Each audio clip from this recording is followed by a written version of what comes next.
ഈ ആനയാണ് അത്യാവശ്യം നമ്മുടെ കാടുകളിൽ മനുഷ്യനെ കൊല്ലുന്നതിൽ മുൻപന്തിയിൽ നിൽക്കുന്ന ഒരു ജീവി. ഇപ്പൊ എല്ലാവരും പറയുന്ന ഒരു വാക്കാണ് കടുവ കാട്ടിലെ മാന്യനാണെന്ന്. അതായത് അനാവശ്യമായിട്ട് കടുവ പിടിക്കുന്നത്. ഇപ്പൊ ഒരു എരയെ പിടിച്ച് അത് ഭക്ഷണം കഴിച്ചുകൊണ്ടിരിക്കുകയാണ്. ആ സമയത്ത് അതിന്റെ തൊട്ടടുത്തേ കൂടി ഒരു മാനോ മറ്റു ജീവിയോ നടന്നു പോയാൽ ചിലപ്പോൾ കടുവ അതിനെ മൈൻഡ് പോലും ചെയ്യില്ല.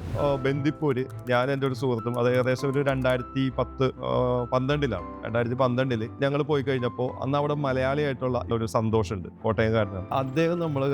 അദ്ദേഹത്തിന്റെ കൂടെ ജീപ്പ് സഫാരിക്ക് പോയപ്പോൾ ആണ് നമ്മൾ ആദ്യമായിട്ട് ഒരു കടുവയെ നമ്മൾ കാണുന്നത്. ആ കടുവ ശരിക്കും പറഞ്ഞു കഴിഞ്ഞാൽ സൗത്ത് ഇന്ത്യയിലെ വളരെ ഫേമസ് ആയിട്ടുള്ള ഒരു കടുവയാണ്. പ്രിൻസ് എന്നാണ് ആ കടുവയുടെ പേര്. പണിക്കത്തി അഥവാ പണിക്കരുടെ കത്തി. മലയാളികളെ സംബന്ധിച്ച് ഏറ്റവും ഇമ്പോർട്ടൻ്റ് ആയിട്ടുള്ള വാക്കുകൾ പറയുകയാണ് കത്തി. കത്തി വെക്കുക. എന്താണ് കത്തി വെക്കുക? രണ്ടുപേരും തമ്മിൽ സംസാരിക്കുമ്പോൾ എപ്പോഴും ഒരുപാട് കാര്യങ്ങൾ അങ്ങോട്ടും ഇങ്ങോട്ടും തള്ളി മറിക്കുന്നതിന് നമ്മൾ പറയുന്ന ഒരു പേരാണെന്ന് തോന്നുന്നു കത്തി വെക്കുക എന്ന് പറയുന്നത്. നമ്മളിപ്പോൾ രണ്ടുപേരും കൂടി ചായ കുടിച്ചുകൊണ്ടിരിക്കുമ്പോൾ കത്തി വെക്കും, ഒരുമിച്ച് ട്രാവൽ ചെയ്യുമ്പോൾ കത്തി വെക്കും, പിന്നെ ഒരുപാട് നേരം വർത്തമാനം പറയുന്നതിന് ഇടയിൽ കത്തി വെക്കും, പല വിശേഷങ്ങൾ പറയും. അതിനൊരു ടോപ്പിക്ക് വേണമെന്നില്ല, ഒരു സ്റ്റാർട്ടിങ് വേണമെന്നില്ല, ഒന്നും വേണമെന്നില്ല, എല്ലാം വെറും കത്തികൾ തന്നെ. കത്തി വെക്കുക. അങ്ങനെയുള്ള ഒരു കത്തി വെക്കലാണ് പണിക്കത്തി അഥവാ പണിക്കരുടെ കത്തി. ആ പണിക്കരുടെ കത്തിയിൽ ഇന്നത്തെ നമ്മുടെ ഇരയാണ് സച്ചിൻ സാൻ. പുള്ളി ഒരു വൈൽഡ് ലൈഫ് ഫോട്ടോഗ്രാഫറാണ്. എൻ്റെ വളരെ ചെറുപ്പം മുതലുള്ളൊരു സുഹൃത്താണ്, ഭയങ്കര കൂട്ടുകാരാണ്. ഞങ്ങൾ തമ്മിൽ പറയാത്ത വിഷയങ്ങളൊന്നും തന്നെ ഇല്ല. അപ്പോൾ ഇന്ന് നമുക്ക് പരിചയപ്പെടാം. World famous photographer, wild life photographer Sachin San. അപ്പോൾ ഇന്നത്തെ നമ്മുടെ കത്തിവെപ്പ് ആരംഭിച്ചാലോ? തീർച്ചയായിട്ടും. ഞാൻ ഇതിനെ തുടങ്ങുന്ന സമയത്ത് തന്നെ ഞാൻ ആദ്യമായിട്ട് സച്ചിനെ എൻ്റെ മുമ്പിൽ കിട്ടുന്ന സമയത്ത് ആദ്യമായിട്ട് ചോദിക്കാൻ ഉദ്ദേശിച്ചിരുന്ന ഒരു കാര്യം, ഞാനൊക്കെ ഈ കടുവ എന്ന് പറയുന്നൊരു മൃഗത്തിനെ നമ്മളിങ്ങനെ മുമ്പിൽ ഇപ്പം ടാറ്റു ചെയ്ത് തുടങ്ങിയപ്പോൾ ആഴ്ചയിൽ ഒരു കടുവയെങ്കിലും വെച്ച് നമ്മൾ ടാറ്റു ചെയ്യുന്നുണ്ട്. അപ്പോൾ അങ്ങനെ ആണ് നമ്മൾ കടുവയായിട്ടുള്ള ഒരേ ഒരു ബന്ധം. ഈ കടുവയെ നമ്മൾ നേരിട്ട് കാണുക, അല്ലെങ്കിൽ അതിൻ്റെ ഒരു ഫോട്ടോ എടുക്കുക, അല്ലെങ്കിൽ അതിൻ്റെ സ്വഭാവ സവിശേഷതകൾ എങ്ങനെയാണെന്ന് മനസ്സിലാക്കുക. അപ്പം ഇങ്ങനത്തെയൊക്കെ കാര്യങ്ങളിൽ കൂടുതൽ ഇൻവോൾവ് ചെയ്തിട്ടുള്ളൊരു ആളെന്ന നിലയ്ക്ക് ആ എക്സ്പീരിയൻസുകളെ പറ്റി പറഞ്ഞിട്ട് നമുക്ക് സ്റ്റാർട്ട്. ഇപ്പോൾ കടുവയെ കുറിച്ച് പറയുകയാണെങ്കിൽ നമ്മുടെ ദേശീയ ആയിട്ടുള്ള കടുവ ഒരു ശക്തിയുടെ പ്രതീകമായിട്ടാണ്. അതുകൊണ്ടാണല്ലോ ഇപ്പോൾ മറ്റുള്ള ഒരുപാട് പേര് ആ കടുവയുടെ പടം നമ്മുടെ ടാറ്റു ചെയ്യാൻ വരുന്നത്. അപ്പോൾ തീർച്ചയായിട്ടും കടുവയെ നമ്മൾ കാട്ടിൽ ചെന്ന് കഴിഞ്ഞാൽ വളരെ പെട്ടെന്ന് കാണാവുന്ന ഒരു ജീവിയല്ല. പല ആൾക്കാരും ഇപ്പോൾ നമ്മുടെ വന്യജീവി വകുപ്പിൽ ജോലി ചെയ്ത പല ആൾക്കാരോട് സംസാരിക്കുമ്പോൾ അവർ കാട്ടിൽ ജോലി ചെയ്ത് റിട്ടയർ ചെയ്തിട്ട് പോലും ഒരു കടുവയെ നേരിട്ട് കാണാത്ത ആൾക്കാരുണ്ട്. അതേസമയത്ത് ചില ഭാഗ്യവാന്മാരായിട്ടുള്ള ആൾക്കാർ എന്താ പറയുക, കാട്ടിൽ ആദ്യത്തെ ദിവസം പോകുമ്പോൾ കടുവയെ കണ്ടതായിട്ടൊക്കെ കണ്ടിട്ടുണ്ട്. അപ്പോൾ അതൊരു ഭാഗ്യത്തിൻ്റെ ഒരു എലമെൻ്റ് ഉണ്ട്, കടുവയെ നേരിട്ട് കാണുക എന്നുള്ളത്. നേരിട്ട് കണ്ട് പഠിച്ച് അതിനെ നിരീക്ഷിക്കുക എന്നൊക്കെ പറയുന്നത് എല്ലാ ആൾക്കാർക്കും പറ്റുന്നൊരു കാര്യമല്ല. അതിനിപ്പോൾ ചില നമ്മൾ എന്താ പറയുക നാഷണൽ പാർക്സിലും മറ്റും പോയി കഴിഞ്ഞാലാണ് നമുക്ക് കടുവയെ കൂടുതലും കാണുന്നത്. ഇപ്പോൾ കേരളത്തിലാണെന്നുണ്ടെങ്കിൽ ഇപ്പോൾ പറമ്പിക്കുളം, പെരിയാർ ടൈഗർ റിസർവ്, അങ്ങനെയുള്ള പല സ്ഥലങ്ങളിലും നമുക്ക് ചെന്ന് കഴിഞ്ഞാൽ കടുവയെ കാണാനുള്ള സാധ്യതകൾ കൂടുതലാണ്. പക്ഷെ കടുവ മറ്റു കാടുകളിലും ഉണ്ട്. ഇപ്പോൾ ഞാൻ എൻ്റെ വ്യക്തിപരമായിട്ട് പറയുകയാണെങ്കിൽ ഞാനിപ്പോൾ ഈ കഴിഞ്ഞ ഒരു 2 മാസത്തിൻ്റെ ഇടയിൽ ഒരു 4 പ്രാവശ്യമെങ്കിലും 2 പ്രാവശ്യം കടുവയെ നേരിട്ട് കാണുകയും 2 പ്രാവശ്യം കടുവയുടെ ശബ്ദം കേൾക്കുകയും ചെയ്ത ആളാണ്. അത് മസനഗുഡിയിൽ നിന്ന് ഊട്ടിയിലേക്ക് പോകുന്ന കല്ലട്ടി എന്ന് പറയുന്ന സ്ഥലത്ത് ഒരു ചായക്കടയിൽ ഇരിക്കുമ്പോഴാണ് 2 പ്രാവശ്യവും ഞാൻ അതിൻ്റെ ഓപ്പോസിറ്റുള്ള ഒരു മലയിൽ കടുവയെ കണ്ടു. അപ്പോൾ കടുവയെ നമുക്ക് ആ സമയത്ത് കടുവയെ കാണുമെന്ന് പ്രതീക്ഷിച്ചതല്ല, പക്ഷേ അപ്രത്യക്ഷമായിട്ട് നമ്മൾ കടുവയെ കണ്ടത്. അല്ലെങ്കിൽ ഒരു ജീവനുള്ള കടുവയെ നമ്മൾ സൂവിൽ കണ്ടിട്ടുണ്ടാവും. പല ആൾക്കാരും സൂവിൽ കണ്ടു. നമ്മൾ സൂവിൽ കാണുന്ന കടുവ എന്ന് നമുക്ക് അതിൻ്റെതായ ഒരു ഗാംഭീര്യത്തിൽ ഒരിക്കലും നമുക്ക് കാണാൻ പറ്റില്ല. അതിൻ്റെ സ്വഭാവമൊന്നും ഉണ്ടാവില്ല. സ്വഭാവമില്ല. അത് നമ്മൾ കാണുന്ന ഇപ്പോൾ സൂവിലുള്ള കടുവ ഒന്നില്ലെങ്കിൽ ആ കടുവ അവിടെ കിടന്ന് അനങ്ങാതെ കിടക്കുന്നതായിരിക്കും, അല്ലെങ്കിൽ ആ കടുവ ചെറിയ ഒരു കൂട്ടിൽ അങ്ങോട്ടും ഇങ്ങോട്ടും നടക്കുന്നതായിരിക്കും. ഒരു സൈഡ് വരെ നടന്നിട്ട് പിന്നെ തിരിച്ച് മറ്റേ സൈഡിലേക്ക്. അത് നമ്മൾ സൂവിൽ കടുവയെ കണ്ടിട്ടുള്ളവർക്ക് അറിയാൻ പറ്റും. അല്ല, ചില സൂവിലൊക്കെ ഈ കടുവയ്ക്ക് നടക്കാൻ വേണ്ടിയിട്ട് ഒരു വലിയ, ഇപ്പൊ മൈസൂർ സൂവിലൊക്കെ ആണെന്നുണ്ടെങ്കിൽ വലിയ സ്ഥലങ്ങളുണ്ടാവും. അതേപോലെ ഏരിയ അത് തന്നെ ഏക്കറുകളോളം. അല്ല ഞാൻ പറഞ്ഞ ചിലവർക്ക് ഇപ്പൊ നമ്മൾ കടുവക്ക് പറ്റിയ ഒരു ആവാസ വ്യവസ്ഥ അവിടെ ഉണ്ടാക്കിയിട്ടുണ്ടാവും. പക്ഷെ കടുവ കാട്ടിൽ കിടക്കുന്നതും കാട്ടിൽ നടക്കുന്നത് തമ്മിൽ വ്യത്യാസം ഉണ്ടല്ലോ. സ്വാഭാവികമായിട്ടും ചെറിയൊരു സ്ഥലത്ത് ലിമിറ്റഡ് ആയിട്ടുള്ള ഒരു രീതിയിലാണ് നമ്മൾ കടുവയെ കാണുന്നത്. പക്ഷേ ഓപ്പൺ ആയിട്ടുള്ള ചില സ്ഥലങ്ങൾ ഇപ്പൊ ബണ്ണാർഘട്ട നാഷണൽ പാർക്ക് പോലെയുള്ള ഈ സഫാരി പാർക്കുകളുണ്ടല്ലോ. അവിടെ നമ്മളൊരു കൂട്ടിലും നമ്മളൊരു വെഹിക്കിളിൽ ഇരുന്നിട്ട് പോകുമ്പോൾ കടുവ ഓപ്പൺ ആയിട്ടുള്ള സ്ഥലങ്ങളിൽ കാണുന്നത്. അപ്പൊ അങ്ങനെ ഒരു സന്ദർഭത്തിൽ ഞാൻ ബാംഗ്ലൂർ വെച്ച് ബണ്ണാർഘട്ടയിൽ വെച്ചിട്ട് കടുവയെ കണ്ടിട്ടുണ്ട്. അത് ശരിക്കും പറഞ്ഞു കഴിഞ്ഞാൽ അന്നാണ് നമ്മൾ ആ കടുവയുടെ ആ ഒരു യഥാർത്ഥ സൈസ് നമുക്ക് മനസ്സിലാവുന്നത് ആ ഒരു ഇതില്. പിന്നീട് നമ്മൾ ഒരു ബന്ദിപ്പൂര് ഞാൻ എൻ്റെ ഒരു സുഹൃത്തും അത് ഏകദേശം ഒരു 2010 12ലാണ് 2012 ഞങ്ങൾ പോയി കഴിഞ്ഞപ്പോൾ അന്ന് അവിടെ മലയാളിയായിട്ടുള്ള ഇപ്പോഴും അദ്ദേഹം അവിടെ വർക്ക് ചെയ്യുന്നുണ്ട്. ജംഗിൾസ് ആൻഡ് ലോഡ്ജസ് എന്ന് പറയുന്ന ആ ഒരു കമ്പനിയിൽ വർക്ക് ചെയ്യുന്ന ഒരു സന്തോഷുണ്ട്, കോട്ടയംകാരനാണ്. അദ്ദേഹം നമ്മൾ അദ്ദേഹത്തിൻ്റെ കൂടെ ജീപ്പ് സഫാരിക്ക് പോയപ്പോൾ ആണ് നമ്മൾ ആദ്യമായിട്ട് ഒരു കടുവയെ നമ്മൾ കാണുന്നത്. ആ കടുവ ശരിക്കും പറഞ്ഞു കഴിഞ്ഞാൽ സൗത്ത് ഇന്ത്യയിലെ വളരെ ഫേമസ് ആയിട്ടുള്ള ഒരു കടുവയാണ്. പ്രിൻസ് എന്നാണ് ആ കടുവയുടെ പേര്. ഞാൻ ഈ ഒരു സെക്കൻഡ് ഈ ബന്ദിപ്പൂര് നമ്മൾ അവിടെ താമസിക്കുകയാണെന്നുണ്ടെങ്കിൽ നമുക്ക് അവിടെ അവരുടെ വീഡിയോസ് ഒക്കെ കാണാനുള്ള ഓപ്ഷൻ ഉണ്ട്. എങ്ങനെയാണ് കാട്ടിൽ വെച്ച് ഷൂട്ട് ചെയ്യേണ്ടത് അങ്ങനെയൊക്കെ ഉള്ള. ഉം. അപ്പൊ അങ്ങനെയൊക്കെ ചെയ്യുമ്പോൾ ഞാൻ ഈ കടുവയുടെ വീഡിയോസ് ഞാൻ കണ്ടിട്ടുണ്ട്. ഈ പ്രിൻസ് എന്ന് പറഞ്ഞ പേര് കേട്ടതുകൊണ്ട് ഞാൻ ഓർമ്മ. ആ പ്രിൻസിന്റെ ഇപ്പൊ പ്രിൻസ് എന്ന് പറയുന്ന കടുവ ഇപ്പൊ ഇല്ല. പ്രിൻസ് എന്ന് പറയുന്ന കടുവ അന്ന് ആ സമയത്ത് ആ ഏരിയ ഭരിച്ചിരുന്ന ഒരു എന്താ പറയുന്ന അന്നത്തെ ആ കാട്ടിലെ രാജാവ് ആ പ്രിൻസ് എന്ന് പറയുന്ന കടുവയായിരുന്നു. ആ അപ്പോൾ വേറെ മറ്റു പല പേരുകളിലും ആദ്യം ഒരു 1-2 പേരുകൾ അത് നമ്മൾ ഈ കടുവക്ക് നമ്മൾ പേരിടുന്നതാണ്. അല്ലെങ്കിൽ ഈ ഒരു സഫാരിക്ക് പോകുന്ന വ്യക്തികളോ അല്ലെങ്കിൽ അവിടുത്തെ ഗൈഡുകളോ ആണ് ഈ കടുവക്ക് പല പല പേര്. ഇപ്പൊ നമ്മൾ നോർത്ത് ഇന്ത്യയിലേക്ക് പോയി കഴിഞ്ഞാൽ പല പല പേരുകൾ നമുക്ക് കേൾക്കാൻ പറ്റും കടുവകൾക്ക് അവർ ഇടുന്ന പേരുകൾ. പക്ഷേ നമ്മൾ ഒഫീഷ്യലി അതിനെ ഒരു വെച്ചിട്ട് ടൈഗർ നമ്പർ വെച്ചിട്ടൊക്കെ വെച്ചിട്ടുള്ള അതൊരു ഒഫീഷ്യൽ നെയിമുകൾ കടുവകൾക്കുണ്ട് ഇപ്പോൾ. അപ്പോൾ അന്ന് ഈ ടൈഗർ നമ്മളൊരു പ്രാവശ്യം കണ്ടതിന് ശേഷം ഞാൻ ഈ സന്തോഷമായിട്ട് അറേഞ്ച് ചെയ്ത് ഞങ്ങളൊരു 3 ദിവസത്തെ ഒരു പ്രോഗ്രാം അറേഞ്ച് ചെയ്തു. അന്ന് ഞങ്ങൾക്ക് ഈ പ്രിൻസ് എന്ന് പറയുന്ന കടുവയുടെ ഒരുപാട് വീഡിയോസും ഫോട്ടോസും ഞങ്ങൾക്ക് ലഭിക്കാനായി. ഞങ്ങൾ കൂടുതൽ ഫോട്ടോസാണ് എടുത്തത്. അന്ന് എടുത്ത ഒരു ഫോട്ടോ അന്ന് മാതൃഭൂമിയുടെ യാത്രാ മാഗസിൻ്റെ കവർ പേജായിട്ട് വന്നു. അപ്പോൾ ആ ഒരു കാലഘട്ടത്തിൽ നമ്മൾക്ക് നമ്മുടെ സൗത്ത് ഇന്ത്യൻ കാടുകളിലും ടൈഗർ സൈറ്റിംഗ് കുറവായിരുന്നു.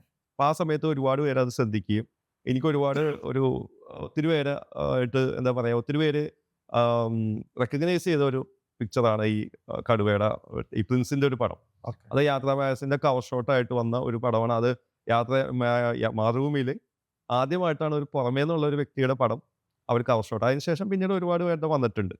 അപ്പോൾ അങ്ങനെയാണ് ആ കടുവയെ നമ്മൾ കണ്ടത്. അതിന് പിറ്റേ ദിവസം ഞങ്ങൾ അവിടെ ഒരു ഫീമെയിൽ കടുവയും അതിൻ്റെ 2 കുഞ്ഞുങ്ങളെയും എല്ലാം കാണാൻ പറ്റിയത്. അപ്പോൾ ഞങ്ങൾക്ക് ഒരുപാട് കടുവയെ ഒരു ഒറ്റ ട്രിപ്പിൽ തന്നെ ആ പ്രാവശ്യം കാണാൻ പറ്റി. അപ്പോൾ അതാണ് നമ്മൾ ഇത് ചെയ്യുന്നത്. പിന്നെ നമ്മൾ ടഡോബ പോലെയുള്ള സ്ഥലങ്ങളിൽ ടഡോബ, രന്തംബൂർ അങ്ങനെയുള്ള കാടുകളിൽ ചെല്ലുകയാണെങ്കിൽ കൂടുതൽ നമുക്ക് ഈ കടുവ സൈറ്റിങ്ങുകൾ ഇപ്പം നമുക്ക് എനിക്ക് തോന്നുന്നു ഒരുപക്ഷെ ഇന്ത്യയിലെ ഏറ്റവും ചാൻസ് ഉള്ള 2 സ്ഥലങ്ങൾ ടഡോബയും ഈ പറഞ്ഞ പോലെ രന്തംബൂരൊക്കെയാണ്. ടഡോബയിൽ നമുക്ക് ഇഷ്ടം പോലെ സോണുകളുണ്ട്. ടഡോബ എന്ന് പറയുന്നത് നമ്മുടെ മഹാരാഷ്ട്രയിലുള്ള ഒരിതാണ്. അതായത് ടൈഗർ ക്യാപിറ്റൽ ഓഫ് ഇന്ത്യ എന്നൊക്കെ പറഞ്ഞിട്ടാണ് നാഗ്പൂർ. അവിടെ ഒരുപാട് ടൈഗർ സാഞ്ചുറീസ് ഉണ്ട് ആ ഏരിയയിൽ തന്നെ. അപ്പോൾ അവിടെ പോയി കഴിഞ്ഞാൽ നമുക്ക് കടുവയെ കാണാനുള്ള ചാൻസ് വളരെ കൂടുതലാണ്. പ്രത്യേകിച്ച് നമ്മൾ ഈ വേനൽ മാസങ്ങളിലൊക്കെ എന്ന് വെച്ച് കഴിഞ്ഞാൽ കടുവയുടെ ആക്ടിവിറ്റി വെള്ളമുള്ള സ്ഥലത്ത്, അതായത് നമുക്ക് വാട്ടർ ബോഡിയോട് സമീപത്ത് ടൈഗറിനെ കാണാനുള്ള ചാൻസുകൾ വളരെ കൂടുതലാണ്. പിന്നെ ഞങ്ങൾക്ക് അന്ന് കാണാൻ പറ്റിയ ഒരു സാധ്യത എന്തായെന്ന് വെച്ച് കഴിഞ്ഞാൽ ഈ ഒരു ഇര പിടിച്ചു കഴിഞ്ഞാൽ അതൊരു ഒരാഴ്ച കൊണ്ടൊക്കെയാണ് ഈ കടുവ ഭക്ഷിക്കുക. അത് ചീഞ്ഞ് അപ്പോൾ അത് പല പ്രാവശ്യം ഒരൊറ്റ ഇരിപ്പിൽ ഒരു 25 കിലോ തിന്നും. പിന്നെ പോയി വെള്ളത്തിൽ കിടക്കും. പിന്നെയും വന്ന് ഭക്ഷണം കഴിക്കും. പിന്നെയും അത് അങ്ങനെ ഒരു കുറേ ദിവസങ്ങൾ കൊണ്ടാണ് ഇത് കഴിക്കുന്നത്. അല്ലാണ്ട് ഇപ്പം നമ്മൾ ഒരു എന്താ പറയുക രാവിലെ ചായ കുടിക്കുന്നു, ഉച്ചക്ക് ഭക്ഷണം കഴിക്കുന്നു, വൈകുന്നേരം ഭക്ഷണം കഴിക്കുന്നു എന്ന് പറഞ്ഞ പോലെ ഓരോ ജീവിയെ പിടിച്ച് കഴിക്കാൻ ഈ കടുവകൾക്ക് വരും. അവിടെ നിന്ന് പിടിച്ചിട്ട് പിന്നെ കുറേ ദിവസം കൊണ്ടാണ് ഇത് ഭക്ഷിച്ച് തീർക്കുന്നത്. അപ്പോൾ അങ്ങനെയുള്ള സ്ഥലങ്ങളിൽ നമ്മൾ പോയി കഴിഞ്ഞാൽ കടുവയെ കൂടുതൽ കണ്ട് നമുക്ക് മനസ്സിലാക്കാൻ പറ്റും. ആ സമയത്ത് അത് ഉപദ്രവിക്കില്ല തോന്നല്ലേ കഴിച്ചു. ഇപ്പം നമ്മൾ എല്ലാ ആൾക്കാരും ചോദിക്കുന്ന ഒരു കാര്യമാണ്, നമ്മൾ കടുവയെ ചെന്ന് കഴിഞ്ഞാൽ കാട്ടിൽ വെച്ച് കണ്ടു കഴിഞ്ഞാൽ കടുവ നമ്മളെ ഉപദ്രവിക്കില്ലെന്ന് പലവരും പേടിക്കുന്ന ഒരു ഇതാണ്. പക്ഷെ നമ്മളിപ്പോൾ ഇപ്പോൾ യൂട്യൂബിലോ അല്ലെങ്കിൽ ഇൻസ്റ്റാഗ്രാമിലോ ഫേസ്ബുക്കിലൊക്കെ നമ്മൾ ഒരുപാട് കടുവ നമ്മുടെ വണ്ടിയുടെ തൊട്ടടുത്തേക്ക് കൂടി നടന്നു പോകുന്ന വീഡിയോസ് എല്ലാവർക്കും കാണാൻ പറ്റും.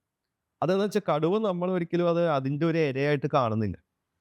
നമ്മളൊരു ജീപ്പ് അതൊരു കാടിൻ്റെ ഇപ്പം ഒരു മരത്തെ കാണുന്ന പോലെയോ അല്ലെങ്കിൽ മറ്റൊരു കാടിൻ്റെ ഒരു സംഭവമായിട്ട് തന്നെയാണ് ഇതിനെ കാണുന്നത്. അല്ലാണ്ട് ഒരു ഇരയായിട്ട് കാണുന്നില്ല. പക്ഷെ അതേസമയത്ത് കാട്ടിലൂടെ നടന്നു പോകുന്ന ഒരു വ്യക്തിയെ കടുവ കാണുന്നത് മറ്റൊരു രീതിയിലായിരിക്കും.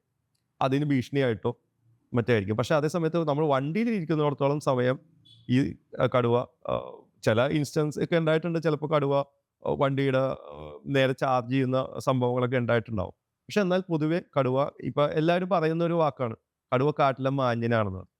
അതായത് അനാവശ്യമായിട്ട് കടുവ ഇര പിടിക്കുന്നത്, ഇപ്പോൾ ഒരു ഇരയെ പിടിച്ച് അത് ഭക്ഷണം കഴിച്ചുകൊണ്ടിരിക്കുകയാണ്. ആ സമയത്ത് അതിൻ്റെ തൊട്ടടുത്തേ കൂടി മറ്റൊരു ഒരു മാനോ മറ്റ് ജീവിയോ നടന്നു പോയാൽ ചിലപ്പോൾ കടുവ അതിനെ മൈൻഡ് പോലും ചെയ്യില്ല. കാരണം അതിന് ആ സമയത്ത് ഇര തേടേണ്ട ആവശ്യമില്ല. അത് ഭക്ഷണം കഴിക്കുക, അതാണ്. ഇപ്പം എനിക്ക് തന്നെ വ്യക്തിപരമായിട്ടുള്ള ഒരു അനുഭവം എന്ന് വെച്ച് കഴിഞ്ഞാൽ, ഞാനൊരു സ്ഥലത്ത് ഒരു കാടിനോട് ചേർന്നുള്ള ഒരു കൃഷിയിടത്തിൽ നിൽക്കുകയാണ്. അപ്പോൾ ആ സമയത്ത് എൻ്റെ മുമ്പിൽ നിൽക്കുന്ന പൊന്തക്കാട് കാരണം എനിക്ക് ദൂരേക്ക് കാണാൻ പറ്റില്ല. ഞാൻ അവിടെ ഒരാളായിട്ട് സംസാരിച്ചുകൊണ്ട് നിൽക്കുമ്പോൾ പെട്ടെന്ന് ഈ പൊന്തക്കാടിൻ്റെ അകത്തുനിന്ന് കടുവയുടെ ശബ്ദം കേൾക്കുകയാണ്. ആദ്യത്തെ ശബ്ദം കേട്ട് കഴിഞ്ഞപ്പോൾ നമ്മൾ തിരിഞ്ഞു നോക്കി. എന്തോ ഒരു ഇത് നമുക്ക് പെട്ടെന്ന് നമ്മൾ എന്താണെന്നുള്ള ഒരു രണ്ടാമത്തെ ശബ്ദത്തിൽ അത് കടുവ മുരണ്ടതാണെന്ന് നമുക്ക് മനസ്സിലായി. അപ്പോൾ അതിപ്പോൾ ഞങ്ങൾ ചെയ്തതെന്ന് വെച്ച് കഴിഞ്ഞാൽ ഞങ്ങൾ എത്രയും പെട്ടെന്ന് അവിടുന്ന് പുറകോട്ട് പോവുകയാണ് ചെയ്തത്. മാറുകയും ആ ഏരിയയിൽ നിന്ന് ഞങ്ങൾ പുറകോട്ട് പോയി. പിന്നീട് ആ കൃഷിയിടത്തിലൂടെ ആ കടുവ കടന്നു പോവുകയും ചെയ്തു. അപ്പോൾ ആ കടുവ വളരെ മാന്യനായിരുന്നു എന്നാണ് ഞങ്ങൾ പറയുന്നത്. കാരണം ഞാനിവിടെ ഉണ്ട് എന്ന് ആ കടുവ നമ്മളോട് കമ്മ്യൂണിക്കേറ്റ് ചെയ്യാണ്. ഞാൻ വരികയാണ്, നിങ്ങൾ വഴിമാറി പോവുക, അല്ലെങ്കിൽ ഞാനിവിടെ ഉണ്ട് എന്നൊരു മെസ്സേജാണ് ആ കടുവ ഞങ്ങൾക്ക് തന്നത്. അതാണ് ഇപ്പോൾ നമ്മുടെ ഒരു കടുവയുടെ ഒരു അനുഭവം. തൊട്ടടുത്ത് ഇപ്പം നമ്മൾ യൂട്യൂബ് അല്ലെങ്കിൽ നമ്മൾ ടി വിയിൽ കടുവയെ കാണുന്നത്, നമ്മൾ കടുവയെ തൊട്ട് എന്താണ് അപ് ക്ലോസ് ആൻഡ് പേഴ്സണൽ എന്ന് പറയുന്ന ഒരു രീതിയിൽ കടുവയെ കാണുന്ന തമ്മിൽ വളരെ വ്യത്യാസമുണ്ട്. അത് നമ്മളിൽ ഉണ്ടാക്കുന്ന വികാരത്തെയും വ്യത്യാസമുണ്ട്. ഇപ്പോൾ ഈ കടുവയുടെ ഒരു ശബ്ദം എന്ന് പറയുന്നത് ശരിക്കും പറഞ്ഞ ഒരു വൈബ്രേറ്റിംഗ് സൗണ്ടാണ് നമ്മൾ കേട്ടത്. നമ്മുടെ ശരീരത്തിൽ അത് ടച്ച് ചെയ്ത പോലെ നമുക്ക് തോന്നും. അതപ്പോൾ തന്നെ ഫോൺ എടുത്ത് റെക്കോർഡ് ചെയ്യാൻ അത് നമ്മൾ ഇപ്പോൾ രാജീവാണ് ആ ഒരു സിറ്റുവേഷനിൽ ഒരു കടുവയെ കാണുന്നതെങ്കിൽ, നമ്മൾ ദൂരെയാണെങ്കിൽ തീർച്ചയായിട്ടും നമ്മൾ മൊബൈൽ, ഇപ്പം ഞാൻ ഇപ്പം ഈ ചായക്കടയുടെ മുമ്പിൽ നിന്ന് കടുവയെ കണ്ടപ്പോൾ നമ്മൾ ആദ്യം തപ്പിയത് മൊബൈൽ ഫോണാണ്. രണ്ടാമതാണ് നമ്മുടെ ക്യാമറ നോക്കിയത്. അപ്പോൾ രണ്ടാമത് ക്യാമറ കയ്യിൽ വന്നപ്പോഴേക്കും ആ ഒരു കടുവ പാസ് ചെയ്ത് പോയായിരുന്നു. പക്ഷെ ദൂരെയാണെങ്കിൽ നമുക്കത് ചിന്തിക്കാനും ഇത്, മറ്റേത് നമ്മൾ തടി എത്രയും പെട്ടെന്ന് നമ്മൾ അവിടെ നിന്ന് ഫിലുവാൻ തന്നെയാണ്. നമ്മൾ കടുവയുടെ മുമ്പിൽ ധൈര്യം കാണിച്ചിട്ടും ബലം പിടിച്ചിട്ട് നിന്നിട്ട് കാര്യമൊന്നുമില്ല. കടുവയുടെ അത് ഇത് ഏത് ജീവിക്കും ഒരു പേഴ്സണൽ സ്പേസ് ഉണ്ട്. പലപ്പോഴും നമ്മൾ ഈ ആന ചാർജ് ചെയ്യുന്ന വീഡിയോസ് കാണുന്നു, അല്ലെങ്കിൽ ഇപ്പോൾ കടുവ ചാർജ് ചെയ്യുന്ന വീഡിയോസും അല്ലെങ്കിൽ നമുക്ക് കാണാൻ പറ്റും. ഇതെന്താണെന്ന് വെച്ച് കഴിഞ്ഞാൽ അതുങ്ങളുടെ മാർഗം നമ്മൾ തടസ്സപ്പെടുത്തുന്നതുകൊണ്ടാണ്. ഇപ്പോൾ ഒരു ആന കാട്ടിൽ നിന്ന് മറ്റൊരു റോഡ് ക്രോസ് ചെയ്ത് ഇപ്പുറത്ത് വരുമ്പോഴായിരിക്കും നമ്മൾ വട്ടമായിട്ട് ഒരു വണ്ടിയായിട്ട് ഒരാൾ നിൽക്കുന്നത്. അല്ലെങ്കിൽ ചിലപ്പോൾ ഈ ഒരു ആന ഒരു റോട്ടിലൂടെ നടന്നു വരും. നമ്മുടെ കാടുകളിലൊക്കെ ചെല്ലുമ്പോൾ ചില സ്ഥലത്ത് ഒരു സൈഡിൽ ഫുള്ള് പാറക്കെട്ടായിരിക്കും, രണ്ടാമത്തെ സൈഡിൽ താഴെ കൊക്കയായിരിക്കും. അപ്പോൾ ഒരു ആന നടന്നു വരികയും ഈ ആനക്ക് ഈ രണ്ട് സൈഡിലേക്ക് പോകാൻ പറ്റില്ല. നമ്മൾ മുമ്പിൽ ഒരു ജീപ്പിൽ നമ്മൾ നിൽക്കുന്നു, നമ്മൾ പുറകോട്ട് മാറുന്നില്ല.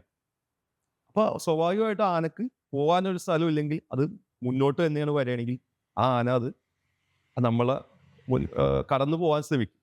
അപ്പോൾ അത് ചിലപ്പോൾ അതൊരു നമ്മളൊന്ന് ഒരു മോക്ക് ചാർജിങ് ആയിരിക്കും. മിക്കവാറും നമ്മൾ കാണുന്ന ഈ ഒരു ഇതെന്ന് വെച്ചാൽ നമ്മളൊന്ന് പേടിപ്പിക്കുന്നതാണ്, പ്രത്യേകിച്ച് ആന. ഇപ്പോൾ കടുവയാണെങ്കിലും അത് രണ്ട് സൈഡിലേക്കും പോകാൻ പരമാവധി ശ്രമിക്കും. ഈ കാട്ടിൽ കാണുന്ന മിക്ക വന്യജീവികളും നമ്മളെ കാണുമ്പോൾ ഒഴിഞ്ഞു പോവുകയാണ് ചെയ്യുന്നത്. പുലിയാണെങ്കിലും കടുവയാണെങ്കിലും അവർ നമ്മളെ കാണാതിരിക്കാനാണ് നോക്കുന്നത്. നമ്മൾ ഒരു കടുവയെ കാണുന്നേക്കാൾ കൂടുതൽ കടുവകൾ നമ്മളെ കണ്ടിട്ടുണ്ടാവും. അതാണ് കാടിൻ്റെ ഒരു ഇത്. നമ്മൾ പലപ്പോഴും ഈ മൃഗങ്ങളെ കാണുന്നില്ല. നമ്മളിപ്പോൾ ഒരു കാട്ടിൽ ചെന്ന് നിൽക്കുമ്പോൾ ആ ഒരു കാട്ടിൽ ചിലപ്പോൾ പലവരും നമ്മൾ കാട്ടിലൂടെ സഞ്ചരിക്കുമ്പോൾ വണ്ടി നിർത്തിയിട്ട് പുറത്തിറങ്ങി നിൽക്കുന്നതൊക്കെ കാണും. അത് ഭയങ്കരമായ അപകടങ്ങൾ ക്ഷണിച്ചു വരുത്തുന്ന ഒരു കാര്യമാണ്. കാരണം എന്ന് വെച്ച് കഴിഞ്ഞാൽ ആ കാട്ടിൽ ചിലപ്പോൾ 24 മണിക്കൂറിനിടയിൽ ഒരുപാട് കാര്യങ്ങൾ സംഭവിച്ചിട്ടുണ്ടാവും. പല ജീവികളും ആ ഒരു പ്രത്യേക ഏരിയയിലൂടെ നടന്നു പോയിട്ടുണ്ടാവും, അവിടെ കിടന്നിട്ടുണ്ടാവും, അവിടെ ഇര പിടിച്ചിട്ടുണ്ടാവും. ഇതൊന്നും അറിയാണ്ടാണ് നമ്മൾ അവിടെ ചെന്ന് നമ്മൾ നോക്കുമ്പോൾ അവിടെ വളരെ സേഫ് ആണെന്ന് വിചാരിക്കും. പക്ഷെ പരമാവധി നമ്മൾ ശ്രദ്ധിക്കേണ്ട ഒരു കാര്യം ഇങ്ങനെയുള്ള കാര്യങ്ങളിൽ കാട്ടിൽ ഇറങ്ങാതിരിക്കുക എന്നുള്ളതാണ്. നമ്മൾ വണ്ടിയുടെ പാർട്ടായിട്ട് ഇരിക്കുന്നിടത്തോളം കാലം നമ്മൾ സേഫാണ്. വണ്ടിയിൽ നിന്ന് ഇറങ്ങാതിരിക്കാനായിട്ട് പരമാവധി ശ്രമിക്കും. അതാണ് നമുക്ക് ചെയ്യാവുന്നത്. അപ്പോൾ അതാണ് കടുവയെക്കുറിച്ചും അല്ലെങ്കിൽ കടുവ ഉള്ള സ്ഥലങ്ങളിൽ പോകുമ്പോൾ നമ്മൾ പെരുമാറേണ്ടത്. കടുവ മാന്യനാണ്, പക്ഷെ എന്നാലും നമ്മളും മാന്യത കാട്ടി ചെല്ലുമ്പോൾ, കാരണം നമ്മൾ അവരുടെ വീട്ടിൽ ചെന്നൊക്കെയല്ലേ. അതെ. കടുവയുടെ വീട്ടിൽ ഇപ്പം നമ്മുടെ വീട്ടിൽ ഒരാൾ കയറി വന്നിട്ട്, അല്ലെങ്കിൽ ഏതെങ്കിലും ജീവി ആയിക്കോട്ടെ എന്തായിക്കോട്ടെ, ഇപ്പോൾ റോട്ടിലൂടെ നടന്നു പോകുമ്പോൾ ഒരു പട്ടി പോകുന്നു, ആ പട്ടി നമ്മുടെ കോമ്പൗണ്ടിലേക്ക് കയറുമ്പോഴായിരിക്കും ചിലപ്പോൾ നമ്മൾ റിയാക്ട് ചെയ്യുന്നത്. എന്ന് പറയുന്ന പോലെ നമ്മൾ കാട്ടി ചെല്ലുമ്പോൾ നമ്മളൊരു മാന്യത കാണിച്ചു കഴിഞ്ഞാൽ, ഒരു ഡിസ്റ്റൻസ് കീപ്പ് ചെയ്ത് കഴിഞ്ഞാൽ, കാരണം ഓരോ ജീവികൾക്കും ഒരു ഡിസ്റ്റൻസ് ഉണ്ട്. ഇപ്പം നിങ്ങൾ ഒരു കാക്കയെ കണ്ടു, ഒരു കാക്ക ദൂരെ ഇരിക്കുകയാണ്. ആ കാക്കയുടെ അടുത്തേക്ക് നമ്മൾ അടുത്ത് ചെല്ലുന്നതും കാക്കയുടെ ഭാവത്തിൽ മാറ്റങ്ങൾ വരും. കാക്ക നമ്മളെ നോക്കുന്നത് ഇടം കണ്ണൊക്കെ ഇട്ട് നോക്കും. അടുത്തടുത്ത് വരുമ്പോൾ കാക്ക പറന്നു പോകും. അതുപോലെ തന്നെയാണ് എല്ലാ ജീവികളും. കുറച്ച് ദൂരമൊക്കെ അത് നമ്മളെ ഇത് ചെയ്യും. അപ്പോൾ ഓരോ ജീവിക്കും ഓരോ ഡിസ്റ്റൻസ് ഉണ്ട്. ചിലപ്പോൾ അതൊരു 30 മീറ്റർ ആകാം, ചിലപ്പോൾ ഒരു 20 മീറ്റർ ആകും. അപ്പോൾ അത് ഒരു എഫിൻ്റെ ഒരു കണക്കാണ്. ഫ്ലൈ എന്ന് പറയും. അത് ഇത് ചെയ്യും. അത് പറന്നു പോകും. ആ ഒരു ഇത്. ചിലപ്പോൾ അത് ഫൈറ്റ് ചെയ്യുന്നതായിരിക്കും. നമ്മൾ കുറേ കൂടി അടുത്ത് ഇപ്പം നമ്മളാണെങ്കിൽ പോലും നമ്മളിപ്പോൾ ഇത്രയും ഡിസ്റ്റൻസിലാണ് നമ്മൾ തമ്മിൽ സംസാരിക്കുന്നത്. നമ്മൾ വളരെയധികം തൊട്ടടുത്തേക്ക് വന്നു കഴിഞ്ഞാൽ ഒന്നില്ലെങ്കിൽ രാജീവ് പുറകോട്ട് പോകും, അല്ലെങ്കിൽ എന്നെ ഉന്തി മാറ്റും. ഇത് തന്നെയാണ് മൃഗങ്ങളുടെ കാര്യത്തിലും. അത് പക്ഷേ അതിൻ്റെ വ്യത്യാസമുണ്ട് ദൂരത്തിൽ. അതാണ് അതിനെക്കുറിച്ച് പറയാനുള്ളത്. ഈ കടുവയുടെ ഒരു ഡിസൈൻ ഉണ്ടല്ലോ, ഉം. ഒരു ഓറഞ്ച് കളർ, ഉം. കറുപ്പ് ഒക്കെ ആയിട്ടുള്ള ലൈനും മറ്റു കാര്യങ്ങളൊക്കെ ആയിട്ടുള്ള ഒരു ഡിസൈൻ കടുവയ്ക്ക് ഉണ്ടല്ലോ. ഉം. ഭയങ്കര ഭംഗിയായിട്ടുള്ള ഒരു ഡിസൈനാണ്. ഞാനൊക്കെ ടാറ്റു ചെയ്യുമ്പോൾ എപ്പോഴും ഈ കടുവയുടെ ഡിസൈനിൽ കോൺസെൻട്രേറ്റ് ചെയ്യാറുണ്ട്. കളറുകൾ ഭയങ്കര പെർഫെക്റ്റ് ആക്കാനും ഒക്കെ നമ്മൾ നോക്കാറുണ്ട്. ശരിക്കും ഈ ഫോട്ടോയിൽ കാണുന്ന നമ്മൾ നേരിട്ട് കണ്ടിട്ടില്ലല്ലോ, ഫോട്ടോയിൽ കാണുന്ന കടുവയും നേരിട്ട് കാണുന്ന കടുവയും അതിൻ്റെ ആ കളറുകൾ ഈ പറഞ്ഞ പോലെ ഓറഞ്ചും കറുപ്പും അങ്ങനത്തെ ഒരു ഇത് തന്നെയാണ്. അപ്പോൾ ഇതിങ്ങനെ കാട്ടിലാണല്ലോ കടുവയുടെ ഒരു രീതി. അപ്പോൾ ഈ കാട്ടിൽ ഇങ്ങനെ കടുവ ഇങ്ങനെ നടന്നു പോകുമ്പോൾ ഈ പ്രകാരം ഫ്ലൂറസെന്റ് കളറുമായിട്ട് ഈ സാധനം നടന്നു പോയി കഴിഞ്ഞാൽ ബാക്കിയുള്ള ജന്തുക്കള് അതെങ്ങനെയാണ് അത് അതിന് രക്ഷപ്പെടാനുള്ള സമയം കിട്ടുകയൊക്കെ ചെയ്യൂലേ? ഇത് അല്ല, ഭയങ്കര കടുവ ഇപ്പോൾ മെയിനായിട്ട് കടുവ ഇപ്പം നമ്മൾ പുലിയായിട്ട് കമ്പയർ ചെയ്യുമ്പോൾ കടുവയുടെ സൈസ് വളരെയധികം വലുതാണ്. വ്യത്യാസമല്ലേ? ഇപ്പം നമ്മൾ ഏകദേശം ഇപ്പോൾ നമ്മൾ പലർക്കും ഈ കടുവയുടെ സൈസിനെ കുറിച്ച് വലിയ ബോധ്യം ഉണ്ടാവില്ല. കാരണം ഒരു നമ്മൾ ഒരു വലിയ പോത്തിനേക്കാളും ഒക്കെ വലുപ്പമുണ്ട് അതിന്. അത്ര ഉണ്ടാവില്ല. എന്നാലും നമ്മളൊരു ചെറിയ ഒരു കുഞ്ഞു പശുവിനെ ഒരു എന്താ പറയുക ഇടത്തരം പശുവിനേക്കാളൊക്കെ വലിപ്പവും അത്യാവശ്യം അതിൻ്റെ തലയൊക്കെ വളരെയധികം വലിപ്പമാണ്. അതിൻ്റെ കടുവനെ നമ്മൾ ഫ്രണ്ടിൽ നിന്ന് കാണുന്നതും ബാക്കിൽ നിന്ന് കാണുമ്പോഴും അതിൻ്റെ സൈസ് വ്യത്യാസമുണ്ട്. നമ്മൾ ഫ്രണ്ടിൽ നിന്ന് കാണുമ്പോൾ അതിൻ്റെ കൈ രണ്ടും വളരെയധികം വലിപ്പമുണ്ട്. വലുപ്പമുണ്ട്. അതുപോലെ തന്നെ അതിൻ്റെ ഷോൾഡർ മസിൽസ് ഒക്കെ ഭയങ്കര ഹൈ ആണ്. ബാക്കിൽ നിന്ന് നോക്കുമ്പോൾ ഇത് നമ്മളൊരു എല്ലിച്ച രൂപം നടന്നു പോകുന്ന പോലെയാണ് ബാക്ക് സൈഡിൽ നിന്ന് നമ്മൾ നോക്കുമ്പോൾ നമ്മൾ കാണുന്നത്. പക്ഷേ ഇതിൻ്റെ കളറിൻ്റെ കേസ് പറയുമ്പോൾ ഇതിൻ്റെ ഒരു സ്കിന്നിൻ്റെ ഡിസൈൻ എല്ലാ കടുവക്കും ഈ കടുവനെ നമ്മൾ തിരിച്ചറിയുന്നത് തന്നെ അങ്ങനെയാണല്ലോ. ഇപ്പോൾ ഈ നേരത്തെ പറഞ്ഞില്ലേ കടുവക്ക് ഓരോ നമ്പറുകൾ കൊടുക്കുന്നു അല്ലെങ്കിൽ പേര് കൊടുക്കുന്നു. അത് പലപ്പോഴും അതിൻ്റെ ശരീരത്തിലുള്ള ഈ വരകളുടെ സ്ട്രൈപ്സിൻ്റെ ഡിഫറൻസ് ആ സ്ട്രൈപ്സിൻ്റെ ഡിസൈൻ വെച്ചിട്ടാണ് കാണുന്നത്. അപ്പോൾ നമ്മളിപ്പോൾ നമ്മുടെ കൈരേഖ പോലെ തന്നെ വ്യത്യാസമായിരിക്കും. ഒരു കടുവയുടെ പോലെ ആയിരിക്കില്ല മറ്റേ കടുവയുടെ ഡിസൈൻ. അപ്പോൾ ആ ഒരു ഡിസൈൻ്റെ വ്യത്യാസം കടുവക്കുണ്ട്. അതിപ്പോൾ കടുവയുടെ ആ ഡിസൈൻ എന്ന് വെച്ച് കഴിഞ്ഞാൽ കടുവയുടെ ആ രോമം പോയാലും ആ ഡിസൈൻ അകത്തുണ്ട്. ടാറ്റു ചെയ്ത പോലെ കടുവയുടെ എന്താ പറയുക ഇൻബോൺ ടാറ്റു ആണത്. അതിന് ഒരു ഉള്ളിലൊരു വരയുണ്ട്, സ്ട്രൈപ്സ് ഉണ്ട്. നമ്മൾ അതിൻ്റെ രോമം വടിച്ച് കളഞ്ഞു കഴിഞ്ഞാൽ അത് ആ ഒരു പാടുണ്ടാവും. അതല്ലാണ്ട് ഈ കടുവയുടെ കളറിൻ്റെ കേസ് പറഞ്ഞു. അതിപ്പോൾ പല കാടുകളിലും കളറിൽ ചെറിയ വേരിയേഷൻസ്. ഇപ്പം നോർത്ത് ഇന്ത്യയിലെ കടുവകളെക്കാളും കുറച്ചും കൂടി ഡാർക്കായിട്ട് നമ്മുടെ റെയിൻ ഫോറസ്റ്റിലുള്ള കടുവകൾക്ക് കുറച്ചും കൂടി കളറുള്ളതായിട്ട് നമുക്ക് തോന്നിയിട്ടുണ്ട്. പിന്നെ ഡിഫറെൻറ്റ് സ്പീഷീസ് ഉണ്ട് കടുവയുടെ തന്നെ. ഇപ്പോൾ നമ്മൾ കാണുന്നത് ഈ ബംഗാൾ ടൈഗർ എന്ന് പറയുന്ന ആ ഒരു സാധനമാണ് ഇന്ത്യയിൽ കാണുന്നത്. ഇപ്പോൾ നമ്മൾ റഷ്യയിലൊക്കെ കാണുന്ന ടൈഗറിൻ്റെയൊക്കെ സൈസും അതിൻ്റെ കളറും എല്ലാം വ്യത്യാസമുണ്ട്. പിന്നെ ഒരുപാട് സ്പീഷീസ് ഇപ്പോൾ ഇല്ലാതെ എക്സ്റ്റെൻഡ് ആയി പോയിട്ടുമുണ്ട്. അപ്പോൾ അതാണെങ്കിൽ പോലും ഈ കടുവ അപ്പോൾ നമുക്ക് കടുവേനെ നമുക്ക് ഒരു ഒളിപ്പിച്ച് വെക്കാൻ പറ്റുന്ന ഒരു സംഭവം ഒന്നുമല്ല. അത്യാവശ്യം കടുവ ഒളിച്ചാണ് ഇതാണ് ഇര തേടുന്നതെങ്കിലും ഇതിൻ്റെ സൈസ് അത്യാവശ്യം ഒരു വലുതാണ്. പിന്നെ ഇത് എങ്ങനെയാണ് ഇത്രയും ബ്രൈറ്റ് ആയിട്ടുള്ള ഒരു ജീവിയെ മറ്റുള്ള ജീവികൾ കാണാതിരിക്കുന്നത് വെച്ച് കഴിഞ്ഞാൽ ഇതിൻ്റെ പ്രേ ആയിട്ടുള്ള ഈ മാനുകളും അല്ലെങ്കിൽ കാട്ടുപോത്തോ അല്ലെങ്കിൽ മ്ലാവോ ഈ മറ്റ് ജീവികളുടെ കളറിൽ വിഷന് വ്യത്യാസമുണ്ട്. ഇപ്പം നമ്മൾ കളർ കാണുന്നത് പോലെയല്ല. ഇപ്പം നമ്മളൊരു ബ്ലാക്ക് ആൻഡ് വൈറ്റ് TV കാണുന്ന ഒരു എഫക്റ്റിലായിരിക്കും. അങ്ങനെയാണ് പഠനങ്ങൾ പറയുന്നത്. അതായത് അവർക്ക് കളർ വിഷൻ കുറവായിരിക്കും. അപ്പോൾ കടുവയെ അവർ കാണുമ്പോൾ ആ ഡിസൈൻസ് പാറ്റേൺസ് ആണ് കാണുന്നത്. അപ്പോൾ അത് ആ ഒരു പൊന്തക്കാടായിട്ടോ അല്ലെങ്കിൽ ആ ഒരു എന്താ പറയുക മെർജ് ചെയ്ത പോലെ ആയിരിക്കും. അതുകൊണ്ടാണ് ഈ കടുവയെ അവർക്ക് കാണാൻ പറ്റുക. ഒരു കടുവ മുമ്പിൽ ഇരുന്നാൽ പോലും പലപ്പോഴും ഈ മാൻ കാണുന്നില്ല. അതിന് പകരം ചിലപ്പോൾ അത് കാണുന്നത് ചിലപ്പോൾ ഒരു എന്താ പറയുക അനക്കത്തിലായിരിക്കും ചിലപ്പോൾ ഇത് മനസ്സിലാക്കുന്നത്. ചിലപ്പോൾ സ്മെല്ലിലായിരിക്കും മനസ്സിലാക്കുന്നത്. ഇതിന് ഒളിച്ചിരിക്കും. അങ്ങനെയാണ് ഇത് പലപ്പോഴും ഈ ആംബുഷ് പ്രെഡേറ്ററാണ്. അതായത് ഇപ്പോൾ നമ്മൾ ചീറ്റയെല്ലാം ചേസ് ചെയ്ത് പിടിക്കുന്നതും അങ്ങനെ പിന്നെ സിംഹമൊക്കെ ഇതുപോലെ തന്നെ ഒരു ടീം വർക്കിൽ ആണ് മറ്റ് ഇരകളെ കീഴ്പ്പെടുത്തുന്നത്. ഒരു 10 സിംഹത്തിൻ്റെ ഒരു ഗ്രൂപ്പായിരിക്കും പലപ്പോഴും വന്നിട്ട് ഇതിനെ പിടിക്കുന്നത്. പക്ഷെ കടുവ നമ്മൾ ഒരു ഓൾമോസ്റ്റ് ഒറ്റയ്ക്കാണ്. അല്ലെങ്കിൽ ചിലപ്പോൾ കുഞ്ഞുങ്ങളുള്ള കാലഘട്ടത്തിൽ മാത്രമേ അതിൻ്റെ കൂടെ ആരെങ്കിലുമൊക്കെ ഉണ്ടാവുള്ളൂ. അപ്പോൾ അത് ഒറ്റയ്ക്കാണ് ഈ ഇര പിടിക്കുന്നത്. അത് പലപ്പോഴും ഒളിച്ചിരുന്നിട്ടാണ് ഇത് ചെയ്യുന്നത്. അപ്പോൾ മറ്റ് ജീവികൾ കാണാതിരിക്കാൻ വേണ്ടി അല്ലെങ്കിൽ ആ ജീവികളുടെ ഒരു കുറവാണ് കടുവക്ക് അഡ്വാൻറ്റേജ് ആയി വരുന്നത്.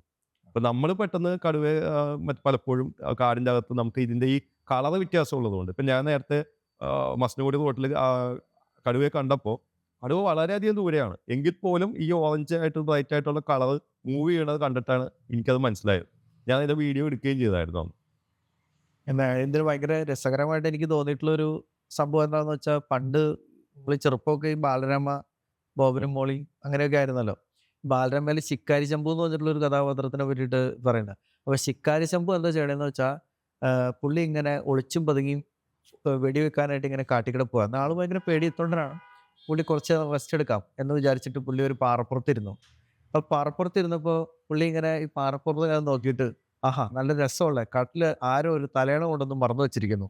ഒരു കറുപ്പും ഓറഞ്ചും നിറമുള്ള വരകളുള്ള തലയണ എന്ന് പറയുമ്പോൾ തലയണ ഒന്ന് അനങ്ങും. ഉം. അപ്പോൾ ഇത് എന്താ അനങ്ങണെന്ന് നോക്കി കഴിഞ്ഞപ്പോൾ ഒരു കടുവയാണ്. അപ്പോൾ കടുവയെ കണ്ട് പേടിച്ച് പുള്ളി ഓടണം. അങ്ങനത്തെ ഒരു സാധനം ചെറുപ്പത്തിൽ. ഉം. അപ്പോൾ നമ്മളിങ്ങനെ ഭയങ്കരമായിട്ട് രജിസ്റ്റർ ചെയ്തിട്ടുണ്ട്. കാട്ടിൽ ഉം. ഓറഞ്ച് നിറത്തിലും കറുത്ത നിറത്തിലുള്ള ഒരു, അപ്പോൾ അത് എക്സ്പ്ലെയിൻ ചെയ്തപ്പോൾ എനിക്ക് മനസ്സിലായി. ഇനി ഇതേപോലെ തന്നെ ഈ മറ്റു മൃഗങ്ങളുണ്ടല്ലോ ഇഷ്ടം പോലെ. നമ്മൾ മൃഗങ്ങളുടെ ഫോട്ടോ എടുക്കുക എന്ന് പറയുമ്പോൾ, വൈൽഡ് ലൈഫ് ഫോട്ടോ എന്ന് പറയുമ്പോൾ നമുക്ക് കടുവ മാത്രം. കടുവ ഒരു ഭയങ്കര ഐറ്റമാണ്, ഭയങ്കര ഭംഗിയുള്ള ഒരു ഇതാണ്. എന്നാലും ഒരുപാട് ഭയങ്കര രസകരങ്ങളായ സ്പീഷീസുകൾ, നമുക്ക് അത്ഭുതം തോന്നുന്ന പോലത്തെ സാധനങ്ങൾ പണ്ടൊക്കെ ഈ ചെറുപ്പത്തിൽ പറഞ്ഞു കേട്ടിട്ടുണ്ട്. ആന നമ്മളെ കുത്താൻ ഓടിക്കുകയാണെങ്കിൽ നമ്മളിങ്ങനെ ഇങ്ങനെ സിഗ്സാഗ് ആയിട്ട് ഓടണം. ആനയ്ക്ക് അങ്ങനെ ഓടാൻ പറ്റൂല. പക്ഷെ റിവേഴ്സ് ആണെങ്കിൽ ആന നമ്മളെ പെട്ടെന്ന് പിടിക്കും എന്നൊക്കെ പറഞ്ഞിട്ടൊക്കെ ഇങ്ങനെ കേട്ടത്. അതിന്റെ ലോജിക്ക് എന്താ? അല്ല, പൊതുവേ ഇപ്പോൾ ആനക്ക് നമ്മളെക്കാൾ സ്പീഡിൽ ഓടാൻ പറ്റുമെന്നാണ് ഇത് ചെയ്തേക്കുന്നത്. ഇപ്പം നമ്മൾ തന്നെ പല ഇതിൽ കണ്ടിട്ടുണ്ടാവും. ആന അത്യാവശ്യം നല്ല സ്പീഡിൽ, ആനക്ക് 4 കാലും ഉണ്ട്, അത്യാവശ്യം നല്ല സ്പീഡിൽ ഓടാനുള്ള കഴിവുണ്ട്. ആനയുടെ ഒരു വീക്ക്നെസ് എന്ന് പറയുന്നത് അതിൻ്റെ വിഷനാണ്, കാഴ്ചശക്തിയാണ്. ആനക്ക് വളരെയധികം ദൂരേക്ക് കാണാനുള്ള കഴിവില്ല. പിന്നെ അതിൻ്റെ ഒരു ടെലിസ്കോപ്പിക് വ്യൂ ആയതുകൊണ്ട് ആനക്ക് ആനയുടെ ശരീരത്തിൻ്റെ തലയുടെ 2 സൈഡിലായിട്ടാണ്. അപ്പം കാഴ്ചയുടെ ഒരു പ്രശ്നം ആനക്കുണ്ട്. അപ്പോൾ പലപ്പോഴും ആൾക്കാർ രക്ഷപ്പെട്ടു പോകുന്നത് ഈ ആനയിൽ നിന്ന് ആ ആനയുടെ വിഷൻ്റെ അപ്പുറത്തേക്ക് ഓടി എത്തിക്കഴിഞ്ഞാൽ ഇത് ചെയ്യാൻ പറ്റും. ഈ ആനയാണ് അത്യാവശ്യം നമ്മുടെ ഇപ്പോൾ കാടുകളിൽ മനുഷ്യനെ കൊല്ലുന്നതിൽ മുൻപന്തിയിൽ നിൽക്കുന്ന ഒരു ജീവി, അല്ലാതെ കടുവയൊന്നുമല്ല. അത്യാവശ്യം കേരളത്തിൽ, പ്രത്യേകിച്ച് കേരളത്തിൽ ഇപ്പോൾ കടുവ 1-2 പേരെ കൊന്നു എന്ന് പറയുന്ന ഒരു ന്യൂസ് ഉണ്ടാകുമ്പോൾ, പക്ഷേ അതേ സമയത്ത് കാട്ടാനെ പ്രത്യേകിച്ച് ഈയിടെയായിട്ട് ഒരുപാട് പേര് ഇത് ചെയ്യുന്നുണ്ട്. അത് പലപ്പോഴും സംഭവിക്കുന്നതെന്ന് വെച്ചാൽ ആനയുടെ വളരെ തൊട്ടടുത്ത് ഇവരായി പോവുകയാണ്. പ്രത്യേകിച്ച് അത് സന്ധ്യാസമയത്തായിരിക്കും. നമ്മൾ പലപ്പോഴും എന്താ പറയുക, ആന വൈകുന്നേരം ഒരു 6-7 മണി സമയത്ത് ആന കാട്ടിൽ നിന്ന് നാട്ടിലേക്ക് ഇറങ്ങുകയും, ഈ നാട്ടിലുള്ള ചേട്ടൻ വൈകുന്നേരം ജോലി കഴിഞ്ഞ് തിരിച്ച് വീട്ടിലേക്ക് വരുന്ന ഒരു സമയം, ചിലപ്പോൾ അവിടെ ഇരുട്ടായിരിക്കാം, ചിലപ്പോൾ അയാൾ മൊബൈലിൽ പാട്ട് കേട്ടിട്ടായിരിക്കാം വരുന്നത്, അയാൾ ചിലപ്പോൾ മദ്യപിച്ചിട്ടുണ്ടാവും, പലപ്പോഴും അത് ശ്രദ്ധിച്ചിട്ടുണ്ടാവില്ല. അപ്പോൾ അങ്ങനെയുള്ള സമയങ്ങളിലൊക്കെയാണ് ഈ അറ്റാക്ക് സംഭവിക്കുന്നത്.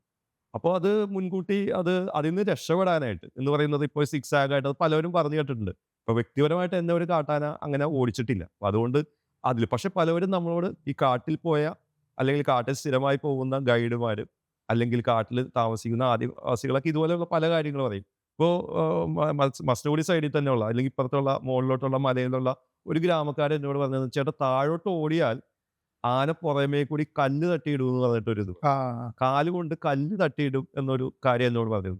അപ്പം ഞാനത് മനസ്സിലാക്കിയിട്ടുണ്ട്. പിന്നെ പലപ്പോഴും ആന ഇഴുകി വരുന്നതൊക്കെ ആയിട്ട് കാണുന്നുണ്ട്. ഇപ്പം നമ്മൾ മുകളിലോട്ടാണെങ്കിലും നമ്മൾ മുകളിലോട്ട് കയറുന്നേക്കാൾ സ്പീഡിൽ തന്നെ ആനക്ക് കയറാനുള്ള കഴിവൊക്കെ തന്നെയുണ്ട്. അത് ഞാൻ ഇതിനു മുമ്പ് പറമ്പിക്കുളത്ത് ഞങ്ങളൊരു ട്രിപ്പ് പോയി കഴിഞ്ഞപ്പോഴേ, പറമ്പിക്കുളത്ത് ഇങ്ങനെ നമ്മൾ കാട്ടിലൂടെ അവരുടെ ജീപ്പ് സഫാരി ഇങ്ങനെ പോകുന്നുണ്ട്. അപ്പോൾ ഇങ്ങനെ പല തട്ടുകളായിട്ടാണ് ഈ അങ്ങനെ കയറി പോകുന്നത്. അപ്പോൾ അവിടുന്ന് നമുക്കിങ്ങനെ ചിലപ്പോൾ കാണാം മണ്ണൊക്കെ ഇങ്ങനെ ഇടിച്ച് മരങ്ങളൊക്കെ ചതച്ച് ഒരു വലിയൊരു പാത്ത് ഇങ്ങനെ ഉണ്ടായിട്ടുള്ള. അപ്പോൾ എന്താണെന്ന് വെച്ച് കഴിഞ്ഞാൽ ആന താഴത്തേക്ക് ഇറങ്ങി വരുന്നത് നമ്മളീ പോകുന്നത് പോലെ ഈ നമ്മൾ ഉണ്ടാക്കി കൊടുത്തിട്ടുള്ള റോട്ടിൽ കൂടെ ഒന്നുമല്ല. അവിടുന്ന് അവർക്ക് അവരുടേതായിട്ട് വഴിയൊന്നുമില്ല.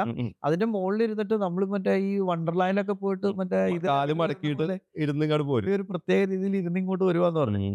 അപ്പൊ ഇതുങ്ങളെ നമ്മളെ ഉപദ്രവിക്കാതിരിക്കാൻ വേണ്ടിയിട്ട് അവർ ചെയ്തു വെച്ചിട്ടുള്ള വേറൊരു കാര്യം അന്ന് പറഞ്ഞു. ഇപ്പൊ പറഞ്ഞു അതായത് അവിടെ ഇങ്ങനെ മണ്ണിങ്ങനെ ഇളക്കിയിട്ട് ഒരു ചതുരാകൃതിയിൽ ഇങ്ങനെ മണ്ണ് ഇളക്കിയിട്ടിട്ട് അതിനകത്ത് നിറച്ച് കല്ലുപ്പ് നിറച്ചു വെക്കും. അപ്പോൾ ഈ ആനയ്ക്ക് കല്ലുപ്പ് ഭയങ്കര ഇഷ്ടമാണ്. കാട്ടാന ഉം, ഉം, വന്നിട്ട് ഈ കല്ലുപ്പ് തിന്നിട്ട് നമ്മളെ ഉപദ്രവിക്കാതെ പോയിക്കോളും ഉം, എന്നുള്ളൊരു ഉം. എനിക്കതിന്റെ ഈ ആനയിൽ നിന്ന് രക്ഷപ്പെടുന്ന കേസ് പറഞ്ഞപ്പോൾ ഇപ്പോൾ രാജീവ് പറഞ്ഞപ്പോൾ ഞാൻ ഓർത്തൊരു കാര്യം എന്ന് വെച്ച് കഴിഞ്ഞാൽ പണ്ടൊരു ഫോട്ടോഗ്രാഫർ അദ്ദേഹം എം കൃഷ്ണൻ കൃഷ്ണൻ എന്നാണ് അദ്ദേഹത്തിന്റെ പേര്. അതായത് ഒരു 1960കളിലൊക്കെ കാലഘട്ടത്തിലൊക്കെ ഫോട്ടോ എടുത്തിരുന്ന അല്ലെങ്കിൽ ആ ഒരു നമ്മുടെ വൈൽഡ് ലൈഫ് ഫോട്ടോഗ്രാഫിയിലെ ഒരു അപ്പൂപ്പൻ, അതികായൻ. പിതാമഹൻ, അതികായകൻ എന്നൊക്കെ പറയാവുന്ന ഒരു ഇതാണ്. അദ്ദേഹം കാട്ടിൽ ഇതുപോലെ തന്നെ ഒരു ആനക്കൂട്ടത്തിന്റെ ഇടയിൽ പെട്ടുപോയി കഴിഞ്ഞപ്പോൾ അവിടെ കിടന്നിരുന്ന ആനപ്പിണ്ടം എടുത്തിട്ട് മേത്ത് വരച്ചിട്ട് അവിടെ പതുങ്ങി കിടന്നതായിട്ടൊരു ഇത് ഞാൻ വായിച്ചിട്ടുണ്ട്. അപ്പോൾ ആനക്ക് മണം പിടിക്കാനുള്ള കഴിവാണ് കൂടുതൽ കാഴ്ചനേക്കാളും. അപ്പൊ അതിൽ നിന്ന് രക്ഷപ്പെടാൻ പുള്ളി ചെയ്തത് ആ ആനപ്പിണ്ടത്തിന്റെ സ്മെല്ല് സ്വന്തം ശരീരത്തിൽ തേച്ചിട്ട് അവിടെ കിടന്നുകൊണ്ട് പുള്ളി അതിൽ നിന്ന് രക്ഷപ്പെട്ടതായിരുന്നു. പലപ്പോഴും പല ആൾക്കാരും ഇപ്പോൾ തേയിലക്കാട്ടിലും പൊന്തക്കാട്ടിലും കയറി ഒളിച്ചിരുന്നിട്ടൊക്കെ രക്ഷപ്പെടുന്നതൊക്കെ നമ്മൾ കേട്ടിട്ടുണ്ടാവും. അപ്പോൾ ആനയിൽ നിന്ന് ഇപ്പൊ നമുക്ക് ഇപ്പൊ നമ്മളൊരു ഓട്ട മത്സരമൊക്കെ ആണെന്നുണ്ടെങ്കിൽ ലോകത്തുള്ള ഏത് ജീവിക്കും അത്യാവശ്യം മനുഷ്യനെ വെട്ടിക്കാനുള്ള കഴിവുണ്ട്. അപ്പൊ നമുക്ക് മനുഷ്യന് അങ്ങനെയുള്ള പല കഴിവുകളും ഇല്ല. നമ്മളിപ്പോൾ ഓടി ഒരു മരത്തുമ്മ കയറാന്ന് വിചാരിച്ചാലും ആ ആനക്ക് ആ മരം വളരെ എളുപ്പത്തിന് മറിച്ചിടാൻ പറ്റും. ഇപ്പോൾ ഈ നമ്മുടെ പ്ലാന്റേഷൻ കോർപ്പറേഷൻ്റെ അതായത് ഏഴാറ്റുമുഖം, അതിരപ്പള്ളി, വെറ്റിലപ്പാറ ആ ഏരിയയിലൊക്കെ നമ്മൾ ഒരു എണ്ണപ്പനയൊക്കെ ആന വളരെ കൂളായിട്ട് ഇടിച്ച് നിലത്തിട്ട് ചവിട്ടി പൊട്ടിച്ച് കഴിക്കുന്നത് കാണാൻ പറ്റും. അപ്പോൾ നമ്മൾ ഇപ്പോൾ ഒരു ഓടി രക്ഷപ്പെട്ട് ഒരു എണ്ണപ്പനയെ കയറി രക്ഷപ്പെടാമെന്ന് വിചാരിച്ചു കഴിഞ്ഞാൽ അത് നടക്കൂല. അപ്പോൾ ആനയിൽ നിന്ന് നമുക്ക് ആനക്ക് ആനയുടേതായ കഴിവുകളുണ്ട്, കുറവുകളുണ്ട്. ആ കുറവുകളിൽ നിന്ന് ഇവിടെ നമ്മൾ രക്ഷപ്പെടുക എന്നുള്ളതാണ്. ഇപ്പൊ നേരത്തെ പറഞ്ഞ പോലെ തന്നെ ഇപ്പോൾ കടുവയുടെ മുമ്പിൽ ചെന്ന് പെട്ടു, അല്ലെങ്കിൽ കരടിയുടെ മുമ്പിൽ ഇപ്പോൾ നമ്മുടെ ഇന്ത്യൻ കാടുകളിൽ ഏറ്റവും അപകടകാരിയായിട്ട് പറയുന്നത് കരടീനെയാണ് ആൾക്കാർ പറയുന്നത്. കാരണം കരടി നടന്നു വരുന്നതും എന്നിട്ട് നമ്മൾ എഴുന്നേറ്റ് നിൽക്കുന്ന, കരടി ഫൈറ്റ് ചെയ്യാൻ നേരത്താണ് എഴുന്നേറ്റ് നിൽക്കുന്നതെന്ന് പറയുന്നത്. പിന്നെ പുറം ചൊറിയാൻ വേണ്ടി കരടി എഴുന്നേറ്റ് നിൽക്കുന്നത് കാണുന്നുണ്ട്. 2 കാര്യങ്ങളാണ്. അപ്പം നമ്മൾ ഫൈറ്റ് ചെയ്യാൻ ചെന്നതെന്ന് പറഞ്ഞിട്ട് കരടി നമ്മളെ അറ്റാക്ക് ചെയ്യാനുള്ള സാധ്യതകൾ കൂടുതലാണെന്നാണ് പറയുന്നത്. അപ്പോൾ ആ പഴയ കഥയാണല്ലോ മല്ലനും മാധവന്റെ കഥ, നമ്മൾ മരിച്ച പോലെ കിടക്കുക എന്നുള്ളത്. അതായത് മരിച്ച പോലെ കിടക്കുക എന്നുള്ളത് മറ്റ് അവിടെയുള്ള ആൾക്കാർ പറയുന്നത് വെച്ച് കഴിഞ്ഞാൽ നമ്മുടെ വയറിന്റെ ഭാഗമൊക്കെ സംരക്ഷിക്കുക എന്നുള്ളതാണ്. കാരണം ഇത് ഭയങ്കരമായിട്ട് കടിക്കും. അപ്പോൾ ഇത് കടിച്ചു കയറുമ്പോൾ നമ്മുടെ വയറെല്ലാം കീറി നമ്മുടെ മുഖമെല്ലാം കീറുന്നതിന് പകരം കമന്ന് കിടന്നാൽ നമ്മുടെ ബാക്ക് സൈഡ് മാന്തി പിടിച്ചാൽ നമുക്ക് ജീവൻ രക്ഷിക്കാനുള്ള സാധ്യതയുണ്ട്. അപ്പോൾ കരടിയിൽ നിന്നും അല്ലെങ്കിൽ കടുവയിൽ നിന്നൊക്കെ പലപ്പോഴും ഇവർ രക്ഷപ്പെടുന്നത് ആളുടെ എണ്ണം. നമ്മളൊരു ഗ്രൂപ്പ് ആൾക്കാരാണ് കാട്ടിലേക്ക് പോകുന്നതെങ്കിൽ സ്വാഭാവികമായിട്ടും നമുക്ക് അതിനൊരു പേര്. പിന്നെ നമ്മൾ നമ്മുടെ സൈസ് വലുതാക്കി കാണിക്കുക എന്നുള്ള രീതിയിൽ നമ്മൾ എന്താ പറയുക, ചിലപ്പോൾ കൈയൊക്കെ പൊക്കി ഒച്ച ഉണ്ടാക്കുക. പിന്നെ വലിയ വലിയ ഒച്ച ഏത് ജീവിക്കും ഇതാണ്. നമ്മളിപ്പോൾ പെട്ടെന്ന് ഇത് വലിയ ശബ്ദത്തിൽ ഇപ്പോൾ നമ്മൾ ആനയെ തുരത്താനായിട്ട് പടക്കം പൊട്ടിക്കുക, അതല്ലെങ്കിൽ ഒച്ച ഉണ്ടാക്കുക, ഇങ്ങനെയൊക്കെ ചെയ്തിട്ട് ആ മൃഗങ്ങളിൽ നിന്ന് രക്ഷപ്പെടാൻ നോക്കാറുണ്ട്. അപ്പോൾ നമ്മൾ കുറച്ചും കൂടി സൈസായിട്ട് ഇപ്പോൾ ആനയുടെ മുമ്പിൽ ചെന്നിട്ട് നമുക്ക് അവരെക്കാളും വലിയ സൈസ് ആകാൻ പറ്റൂലല്ലോ. പക്ഷെ അതേ സമയത്ത് ഈ കരടിയുടെ മുമ്പിലൊക്കെ നമുക്ക് നമ്മുടെ ഇപ്പോൾ ഒരു വടിയൊക്കെ വെച്ചിട്ട് തുണി എന്തെങ്കിലും പൊക്കി ഇങ്ങനെ ഇതൊക്കെ കാണിക്കാനോ അതിന് സമയം കിട്ടുകയാണെങ്കിൽ തീർച്ചയായിട്ടും നമുക്ക് അങ്ങനെയൊക്കെ അതിനെ ഒന്ന് പ്രതിരോധിക്കാൻ പറ്റും. ഈ പറമ്പിക്കുളത്ത് ഒരു സലീം അലി സെന്റർ ഉണ്ടല്ലോ, അവിടെ കാവൽക്കാരനായിട്ട് ഇരുന്നിരുന്ന ഒരാളുടെ, ഞങ്ങൾ അവിടെ പണ്ട് കുറെ കാലം മുമ്പാണ്, ഒരു 2000 കാലഘട്ടങ്ങളിലാണെന്ന് എനിക്ക് തോന്നുന്നത്. അപ്പൊ അയാളുടെ മുഖത്ത് ഇങ്ങനെ പകുതി ഒരു മെറ്റലിന്റെ ഒരു സ്ട്രക്ചറാണ്, അത് കരടി അടിച്ചു പൊളിച്ചതാണ്. എന്നിട്ട് പുള്ളി ആ ഭാഗം കാണാതിരിക്കാൻ ഞങ്ങളിത് അഴിച്ചു മാറ്റി കാണിച്ചു തന്നു. ഞങ്ങൾ ഭയങ്കരമായിട്ട് പേടിച്ചു പോയി. അത്രയും ഭാഗം കരടി അടിച്ചു മാന്തി പൊളിച്ചെടുത്തിരിക്കാന്ന് പറഞ്ഞിട്ടുള്ളത്. അപ്പോൾ ഇതിന്റെ കണ്ടു കഴിഞ്ഞാൽ കരടിക്ക് അധികം സൈസൊന്നുമില്ല, കണ്ടാൽ നമ്മുടെ അത്ര ആരോഗ്യം ഉണ്ടെന്നൊന്നും തോന്നില്ല. പക്ഷെ ഇത് ഭയങ്കര പവർഫുൾ ആയിട്ടാണ് ഇത് ആക്രമിക്കുന്നത് എന്ന് പറഞ്ഞ് കേട്ടിട്ടുണ്ട്. അപ്പോൾ ഞാനിങ്ങനെ നേരത്തെ പറഞ്ഞ പോലെ തന്നെ കേരളത്തിൽ പല ആൾക്കാരും ഉണ്ട്. ഒരു ഡോക്ടർ പോലും പറമ്പിക്കുളത്ത് ഉണ്ടെന്നാണ് എൻ്റെ ഒരു വിശ്വാസം. നമ്മുടെ ഡിപ്പാർട്ട്മെന്റിലുള്ള ഞാൻ വായിച്ചു കേട്ടിട്ടുള്ളതാണ്. കരടി ആക്രമിച്ചവരെ കണ്ടു കഴിഞ്ഞാൽ നമുക്ക് കാട്ടിൽ പോകാനുള്ള ഒരു കോൺഫിഡൻസ്. ഞാൻ പല വീഡിയോസ് കണ്ടിട്ടുണ്ട്, അത് ഭയാനകമായിട്ടുള്ള വീഡിയോസാണ്. ഈ കരടി ആക്രമിച്ചുള്ള ഇപ്പോൾ തമിഴ്നാട്ടിലൊക്കെ ഉള്ള പല വീഡിയോസ് നമുക്ക് കിട്ടിയേക്കണത് കണ്ടു കഴിഞ്ഞാൽ നമുക്ക് ഭയങ്കര ഒരു എന്താ പറയുക, വയലന്റ് ആണ്. അത് ഭയങ്കര ഇതായിട്ടുള്ള ആക്രമണമാണ്. അപ്പോൾ അതിൽ നിന്നൊക്കെ രക്ഷപ്പെടാൻ നോക്കുകയെന്ന് വെച്ച് കഴിഞ്ഞാൽ നമ്മൾ നേരത്തെ പോലെ തന്നെ ഇപ്പോൾ ചില സ്ഥലങ്ങളിൽ നമ്മൾ നടന്നു പോകുമ്പോൾ, ഇപ്പോൾ നമ്മൾ വന്യജീവി ഫോട്ടോഗ്രാഫിക്ക് പോകുമ്പോൾ നടന്നു പോവുകയാണെങ്കിലും നമ്മൾ ശബ്ദമില്ലാതെയാണ് പോകുന്നത്. അതേ സമയത്ത് നമ്മൾ അവിടെ ഒരു എന്താ പറയുക, ഇത് നമ്മൾ വരുന്നുണ്ടെന്ന് അറിയിച്ചിട്ട് നടന്നു പോകുന്ന ഒരു രീതിയും ഉണ്ട്. ഇപ്പോൾ നമ്മൾ കാടിനോട് ചേർന്നുള്ള പ്രദേശങ്ങളിലൊക്കെ നടന്നു പോകുമ്പോൾ അവിടെയുള്ള ആൾക്കാർ ചിലപ്പോൾ സംസാരിച്ചിട്ട് നടന്നു പോകും. അപ്പോൾ ഇത് മറ്റു ജീവികൾ അറിഞ്ഞിട്ട് അത് ഒഴിഞ്ഞു പോകും. പലപ്പോഴും ഈ പെട്ടെന്ന് ഇപ്പോൾ പോകുന്ന വഴിയിൽ കരടി ഉറങ്ങി കിടക്കുകയായിരിക്കും, അല്ലെങ്കിൽ കുഞ്ഞുങ്ങളുണ്ടാവും. അപ്പോൾ ആ ഒരു പെട്ടെന്നുള്ള റിയാക്ഷനിലാണ് അത് സംഭവിക്കുന്നത്. അപ്പോൾ അത് ഇന്ന് രക്ഷപ്പെടാൻ വേണ്ടി നമ്മൾ ശബ്ദം ഉണ്ടാക്കിയിട്ട് പോകുന്നു, സംസാരിച്ചുകൊണ്ട് പോകുന്നു. അപ്പോൾ ചില ജീവികൾ അത് നമ്മൾ കാണുന്നുണ്ടാവില്ല, പക്ഷെ അവരവിടെ നിന്ന് ഒഴിഞ്ഞു പോകും. അപ്പോൾ ആ രീതിയിലൊക്കെയാണ് നമ്മൾ ഇതിൽ നിന്ന് രക്ഷപ്പെടുന്നത്. ഇനി ഇപ്പം നമ്മൾ കുറച്ച് സമയമായിട്ട് നമ്മൾ ഈ വൈൽഡ് ലൈഫിനെ പറ്റിയിട്ടാണ് സംസാരിച്ചുകൊണ്ടിരുന്നത്. നമ്മൾ രണ്ടുപേരും ഒരുമിച്ച് ഉണ്ടായിരുന്ന സമയത്ത് കമ്പ്യൂട്ടറാണ് പഠിച്ചത്. കമ്പ്യൂട്ടർ പഠിക്കാന്ന് പറഞ്ഞു കഴിഞ്ഞാൽ നമ്മൾ നല്ല ആ സമയത്ത് പ്രോഗ്രാമിങ്ങും മറ്റു കാര്യങ്ങളും Y2K. ഡിസൈനിങ് Y2K കിഡ്സ് ആയിരുന്നു നമ്മൾ. അപ്പോൾ ആ സമയത്ത് അത്യാവശ്യം നന്നായി പ്രോഗ്രാമിംഗ് ഒക്കെ ചെയ്തുകൊണ്ടിരുന്നിരുന്ന സജ്ജൻ എങ്ങനെയായി അന്ന് ആ കാലഘട്ടങ്ങളിൽ ഈ വൈൽഡ് ലൈഫ് ഫോട്ടോഗ്രാഫി അല്ലെങ്കിൽ ഇങ്ങനത്തെ ഒരു മേഖലയിലേക്ക് എത്തിപ്പെടുന്നത്? നമ്മൾ കമ്പ്യൂട്ടർ പഠിച്ചത് 98 കാലഘട്ടത്തിലാണ്. ഞാൻ ആദ്യമായിട്ട് പറമ്പിക്കുളത്ത് പോകുന്നത് 92-ലാണ്. ഓ ഓ അപ്പോൾ കമ്പ്യൂട്ടറിന് മുമ്പ് കാടുണ്ട്. അപ്പോൾ കാട്ടിലൊന്നും പോകാൻ നമുക്ക് ഇഷ്ടമാണ്. പക്ഷേ ഇന്നത്തെ അത്രയും നമുക്ക് സാധ്യതകളില്ല. ഈ പറഞ്ഞ പോലെ കാടുകളിലൂടെ സഞ്ചരിക്കാനായി. ഇപ്പോൾ ചിലപ്പോൾ ഒന്ന് അതിരപ്പള്ളി വരെയൊക്കെ പോകുമ്പോൾ KSRTC ബസ്സിലായിരിക്കും പോകുന്നത്. അല്ലെങ്കിൽ ഇപ്പോൾ ഞങ്ങൾ പറമ്പിക്കുളത്ത് പോയതും അതുപോലെ തന്നെ KSRTC ബസ്സിലാണ് ആദ്യമായിട്ടൊക്കെ പോകുന്നത്. അന്ന് അവിടെ ഒരു ക്യാമ്പൊക്കെ ഉണ്ടായിരുന്നു, നേച്ചർ ക്യാമ്പൊക്കെ ഉണ്ടായിരുന്നു. അപ്പം അങ്ങനെയുള്ള, അതുപോലെ തന്നെ സൈലന്റ് വാലി പോയിട്ടുണ്ട്. അതും ഇതുപോലെ തന്നെ ആ കാലങ്ങളിൽ 2000-ലൊക്കെ മറ്റും. അങ്ങനെ പല സ്ഥലത്തും നമ്മൾ ആ ഒരു കാടുകളിലേക്ക് പോകുന്നുണ്ട്. പിന്നെ നമ്മൾ പലപ്പോഴും ആ കാലഘട്ടത്തിൽ നമുക്ക് ഈ ഫോട്ടോഗ്രാഫിക്കുള്ള എക്യുപ്മെന്റ്സ് എല്ലാവരുടെയും ഉണ്ടാവില്ല. നമ്മൾ ഈ ആഷിക്കയുടെ ചെറിയ ക്യാമറയൊക്കെയാണ് അന്നത്തെ ഒരു ടൂൾസ്. നമ്മുടെ ചെറുപ്പകാലത്ത് ഓരോ ഫോട്ടോ എടുത്ത് ആ ഒരു ഫോട്ടോ 36 ഫോട്ടോ ഒക്കെ എടുത്ത് ഒരു ഫോട്ടോ എടുത്ത് കഴിയുമ്പോൾ നമ്മളിങ്ങനെ തിരിക്കുന്ന രീതിയിലുള്ള, അത് ആദ്യം നമ്മൾ ഉപയോഗിക്കുന്നത് ഏറ്റവും ചെറിയ ഒരു ക്യാമറയാണ്. അത് കഴിഞ്ഞ ശേഷം നമുക്ക് ഈ പറഞ്ഞ SLR ക്യാമറ, അതും SLR ക്യാമറ അന്ന് നമുക്ക് മേടിക്കാൻ പറ്റില്ല. ചിലപ്പോൾ നമ്മൾ സുഹൃത്തുക്കളിൽ നിന്ന് കടം മേടിക്കുന്നു, അല്ലെങ്കിൽ നമ്മൾ വാടകയ്ക്ക് എടുക്കുന്നു. പല വിവിട്ടാർ എന്നൊക്കെ പറയുന്ന കമ്പനിയുടെ നിക്കോണിന്റെ FM10 എന്നൊക്കെ പറയുന്ന ഫിലിം ക്യാമറാസ് ഉണ്ട്. അത് കഴിഞ്ഞ് കുറച്ചും കൂടി ഒരു ഇതായിട്ട്. അപ്പോൾ ഈ ക്യാമറ മേടിക്കണമെങ്കിലും അതിൻ്റെ സാമ്പത്തികം അന്നത്തെ കാലത്ത്, ഇന്നത്തെ കുട്ടികൾക്ക് നമുക്ക് ക്യാമറ ഗിഫ്റ്റ് ആയിട്ടാണ് കിട്ടുന്നത് പലപ്പോഴും. അന്ന് നമ്മൾ വളരെയധികം കഷ്ടപ്പെട്ട് നമ്മൾ തന്നെ എന്തെങ്കിലും പണിയെടുത്ത് പൈസ ഉണ്ടാക്കിയാലേ ക്യാമറ മേടിക്കാൻ പറ്റുള്ളൂ. ഈ ക്യാമറ മേടിക്കേണ്ട സാഹചര്യം എന്ന് വെച്ച് കഴിഞ്ഞാൽ, നമ്മൾ ഈ കാണുന്ന കാഴ്ചകൾ ഫോട്ടോ ആയിട്ട് പകർത്തണം എന്ന് തോന്നുന്നത് വെച്ച് കഴിഞ്ഞാൽ, നമ്മൾ പലപ്പോഴും കാട്ടിൽ പോയിട്ട് തിരിച്ചു വന്നിട്ട് നമ്മൾ ഈ ആനയെ കണ്ടു അല്ലെങ്കിൽ പോത്തിനെ കണ്ടു എന്നൊക്കെ പറയുമ്പോൾ ഈ പറയുന്ന ആൾക്കാർക്ക് അത് അങ്ങോട്ട് വിശ്വാസം തോന്നുന്നില്ല.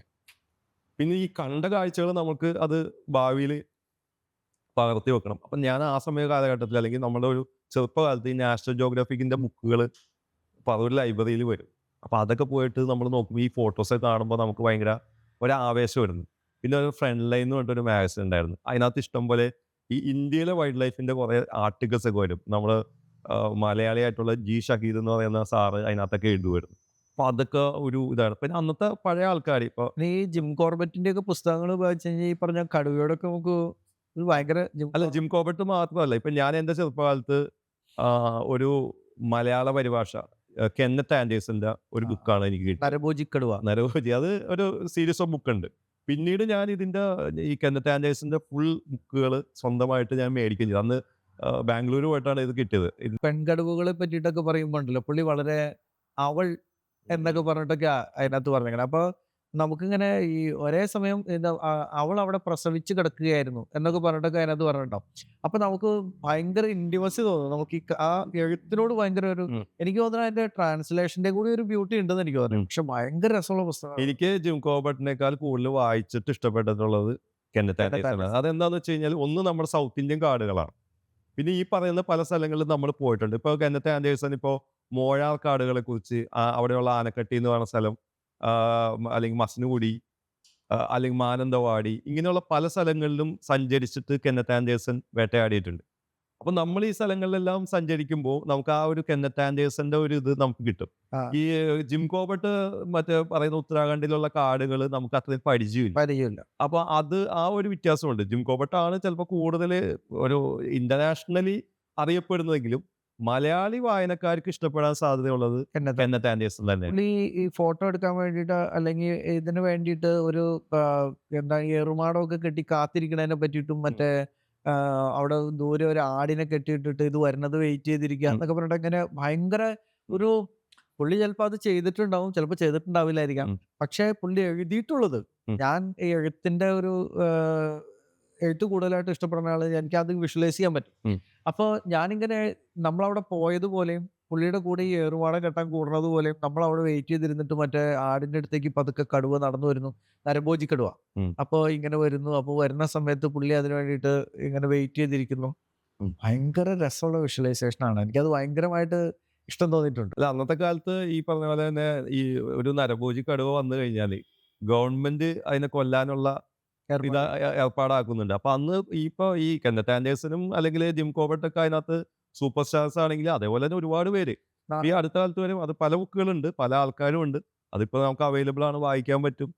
ഓരോരുത്തരുടെ എക്സ്പീരിയൻസ് വേറെയാണ്. പിന്നെ ഇതല്ലാണ്ട് ഒരു വിനോദം പോലെയും ഈ കടുവ വേട്ട നടന്നിരുന്നു. നമ്മുടെ രാജാക്കന്മാരുടെയൊക്കെ ഒരു ഹോബി ആയിരുന്നു ഈ കടുവ വേട്ട. ഒരുപാട് കടുവേനെ വെടിവെച്ച് റെക്കോർഡിട്ട ആൾക്കാർ വരെ ഉണ്ട്.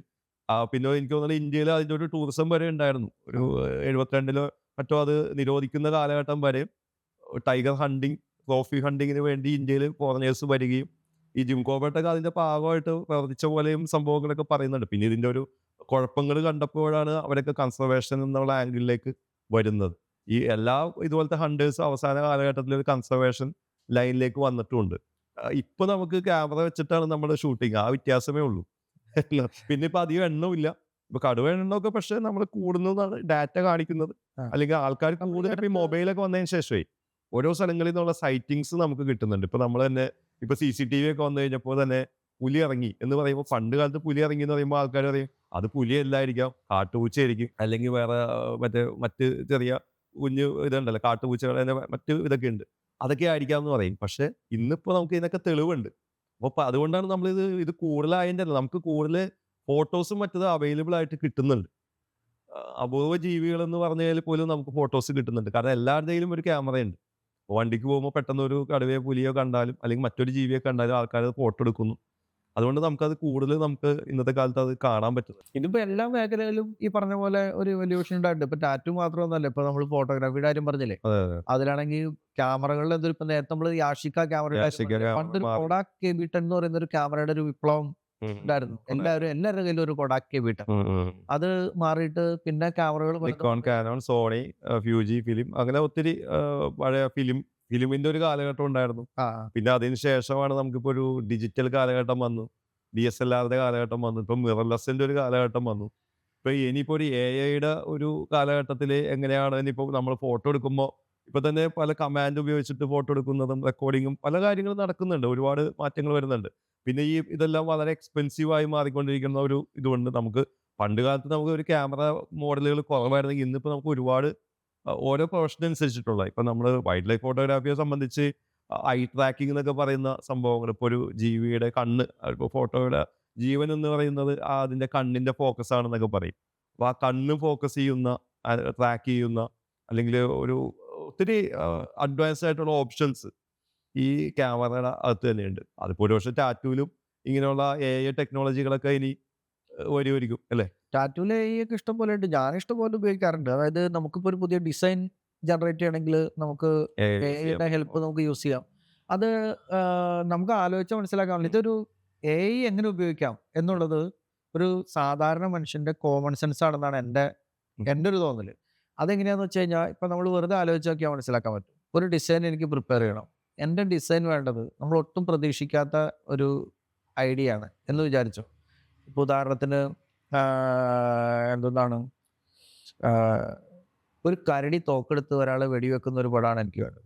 ഇതെനിക്ക് നെറ്റിൽ സെർച്ച് ചെയ്ത് കഴിഞ്ഞാൽ ഇങ്ങനെ ഒരു പടം കിട്ടാനൊരു സാധ്യതയില്ല. അപ്പോൾ ഞാൻ പണ്ടാണെങ്കിൽ എന്ത് ചെയ്യും, ഞാൻ ഈ ചിത്രം വരയ്ക്കണം.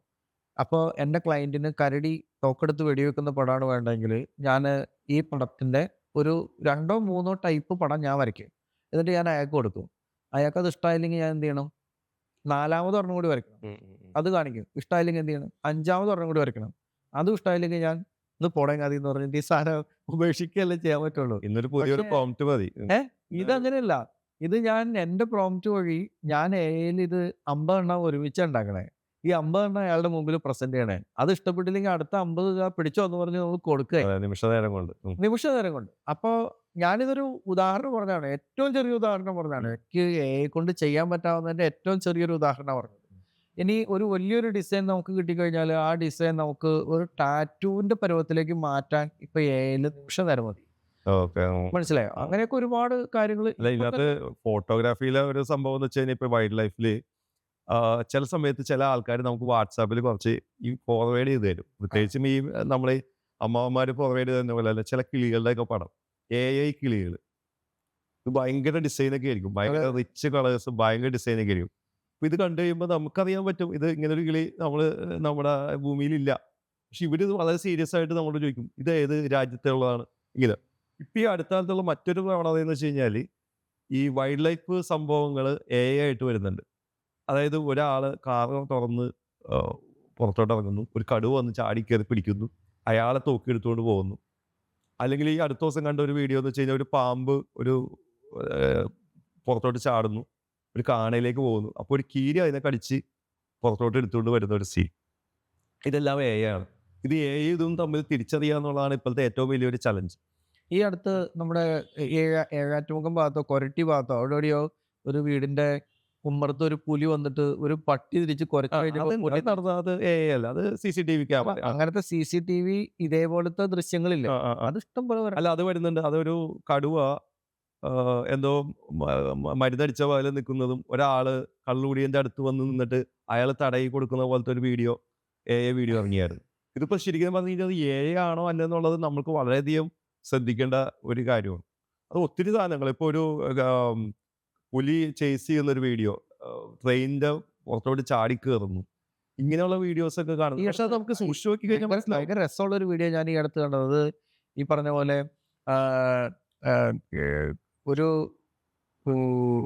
ഒരു പരുന്ത് മറ്റോ ഇങ്ങനെ താന്നു വന്നിട്ട് ഒരു ഉം. കിളി അല്ല ഒരു മീനിനെ ഇങ്ങനെ ഉം. പൊക്കി എടുത്തിട്ട് ഇങ്ങനെ പോവാൻ നേരത്ത് അല്ല ഒരു സിംഹക്കുട്ടി ഇതിങ്ങനെ റാഞ്ചി എടുത്തിട്ട് ഇങ്ങനെ പോവാൻ ഉം. പറക്കുവാണ്. ഉം. അത് പറന്നു കഴിഞ്ഞിട്ട് അതിങ്ങനെ മുകളിലേക്ക് പോകുമ്പോ ഈ അമ്മ അമ്മ സിംഹം പുറകെ പോയിട്ട് ഉം.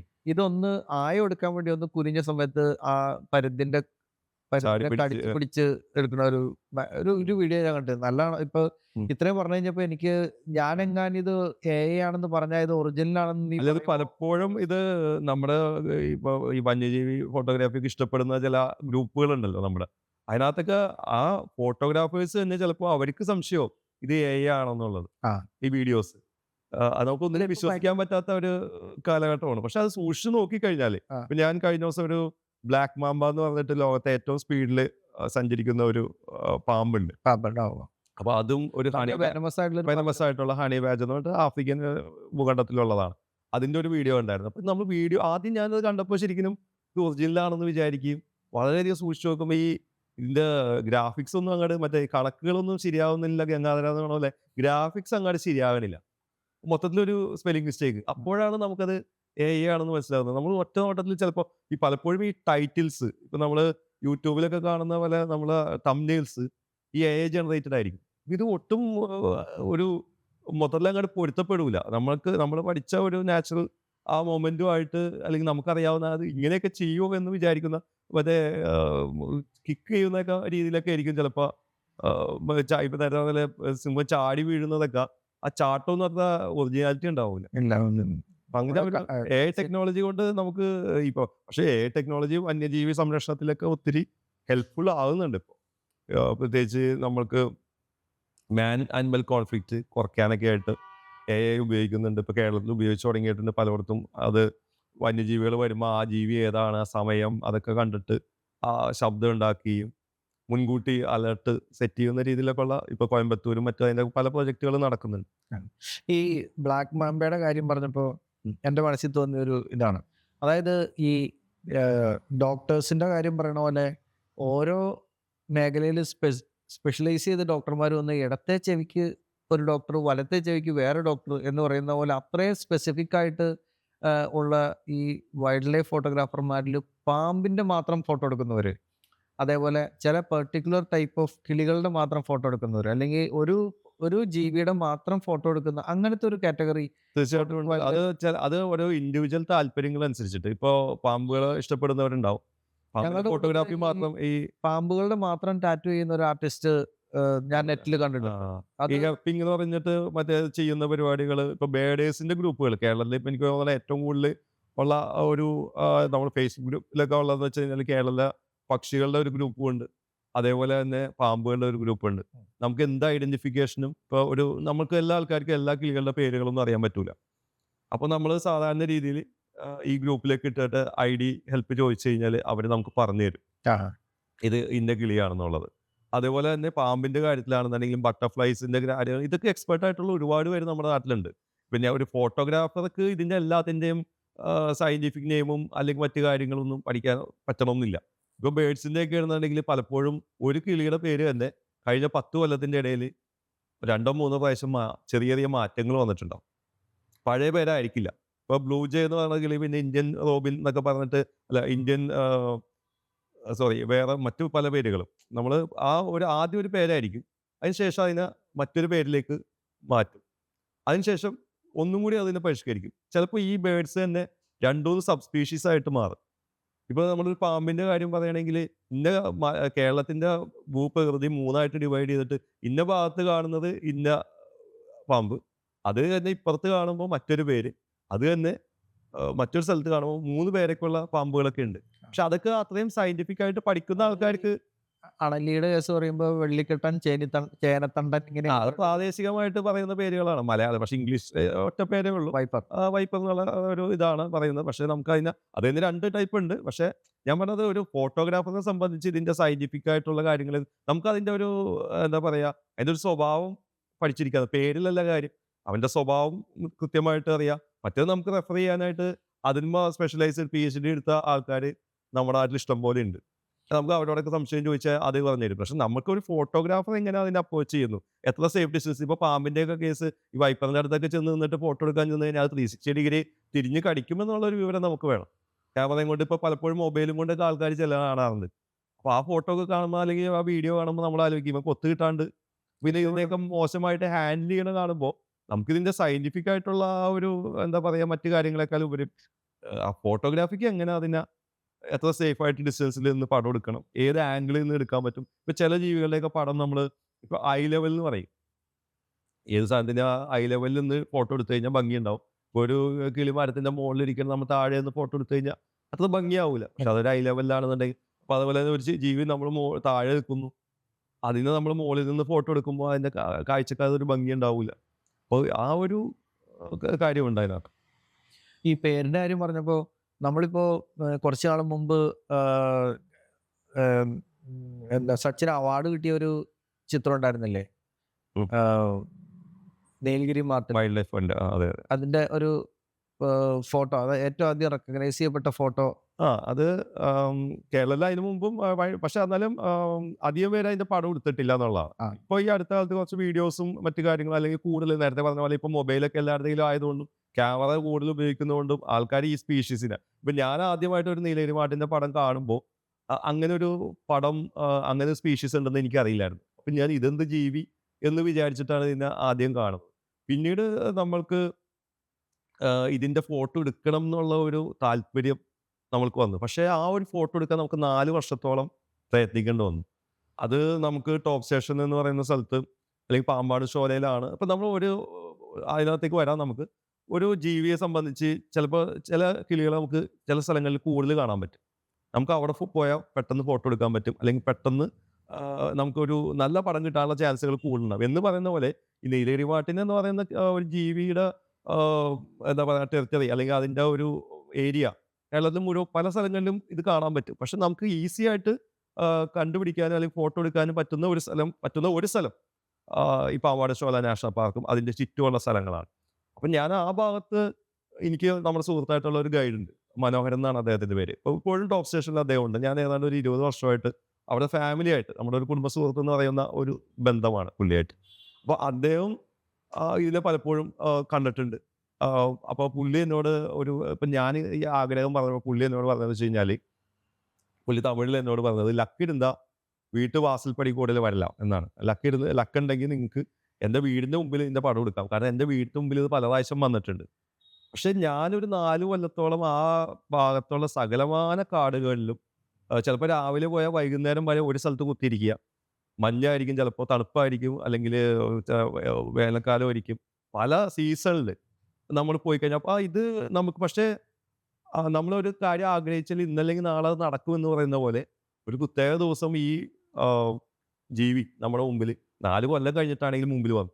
പക്ഷേ ഈ 4 കൊല്ലം കഴിഞ്ഞിട്ടാണെങ്കിലും ഈ ജീവിയെ എന്നെങ്കിലും നമ്മൾ കാണുമ്പോൾ എങ്ങനെ ഫോട്ടോ എടുക്കണം എന്നുള്ളതിനെക്കുറിച്ച് ഞാനൊരു ഗ്രൗണ്ട് വർക്ക് ചെയ്ത് വെച്ചിട്ടുണ്ടായിരുന്നു ഒരു സംഭവം. അതായത് ഈ മാർട്ടിൻ ഫാമിലി നമ്മൾ മറ്റ് ഏത് ജീവി നോക്കിക്കഴിഞ്ഞാലും ഇത് നമ്മുടെ ഈ ഒരു കീരിയുടെ പോലെയൊക്കെ ഇരിക്കുന്ന അല്ലെങ്കിൽ ഒരു അണ്ണാൻ്റെയൊക്കെ ഷേപ്പിലുള്ള സാധനമാണ്. അപ്പൊ ഇത് ഗ്രൗണ്ട് ലെവലിൽ നിന്ന് അധികം ഹൈറ്റ് ഒന്നുമില്ല. അപ്പൊ നമ്മൾ അങ്ങനെയുള്ള ജീവികളെ നമ്മൾ ഫോട്ടോ എടുക്കുമ്പോൾ നമ്മൾ ഒരു 5 അടി പൊക്കത്തിൽ നിന്ന് പടം എടുക്കുമ്പോൾ ഈ ജീവിയുടെ ഇതൊരു ആംഗിൾ ഒട്ടും ശരിയാവില്ല.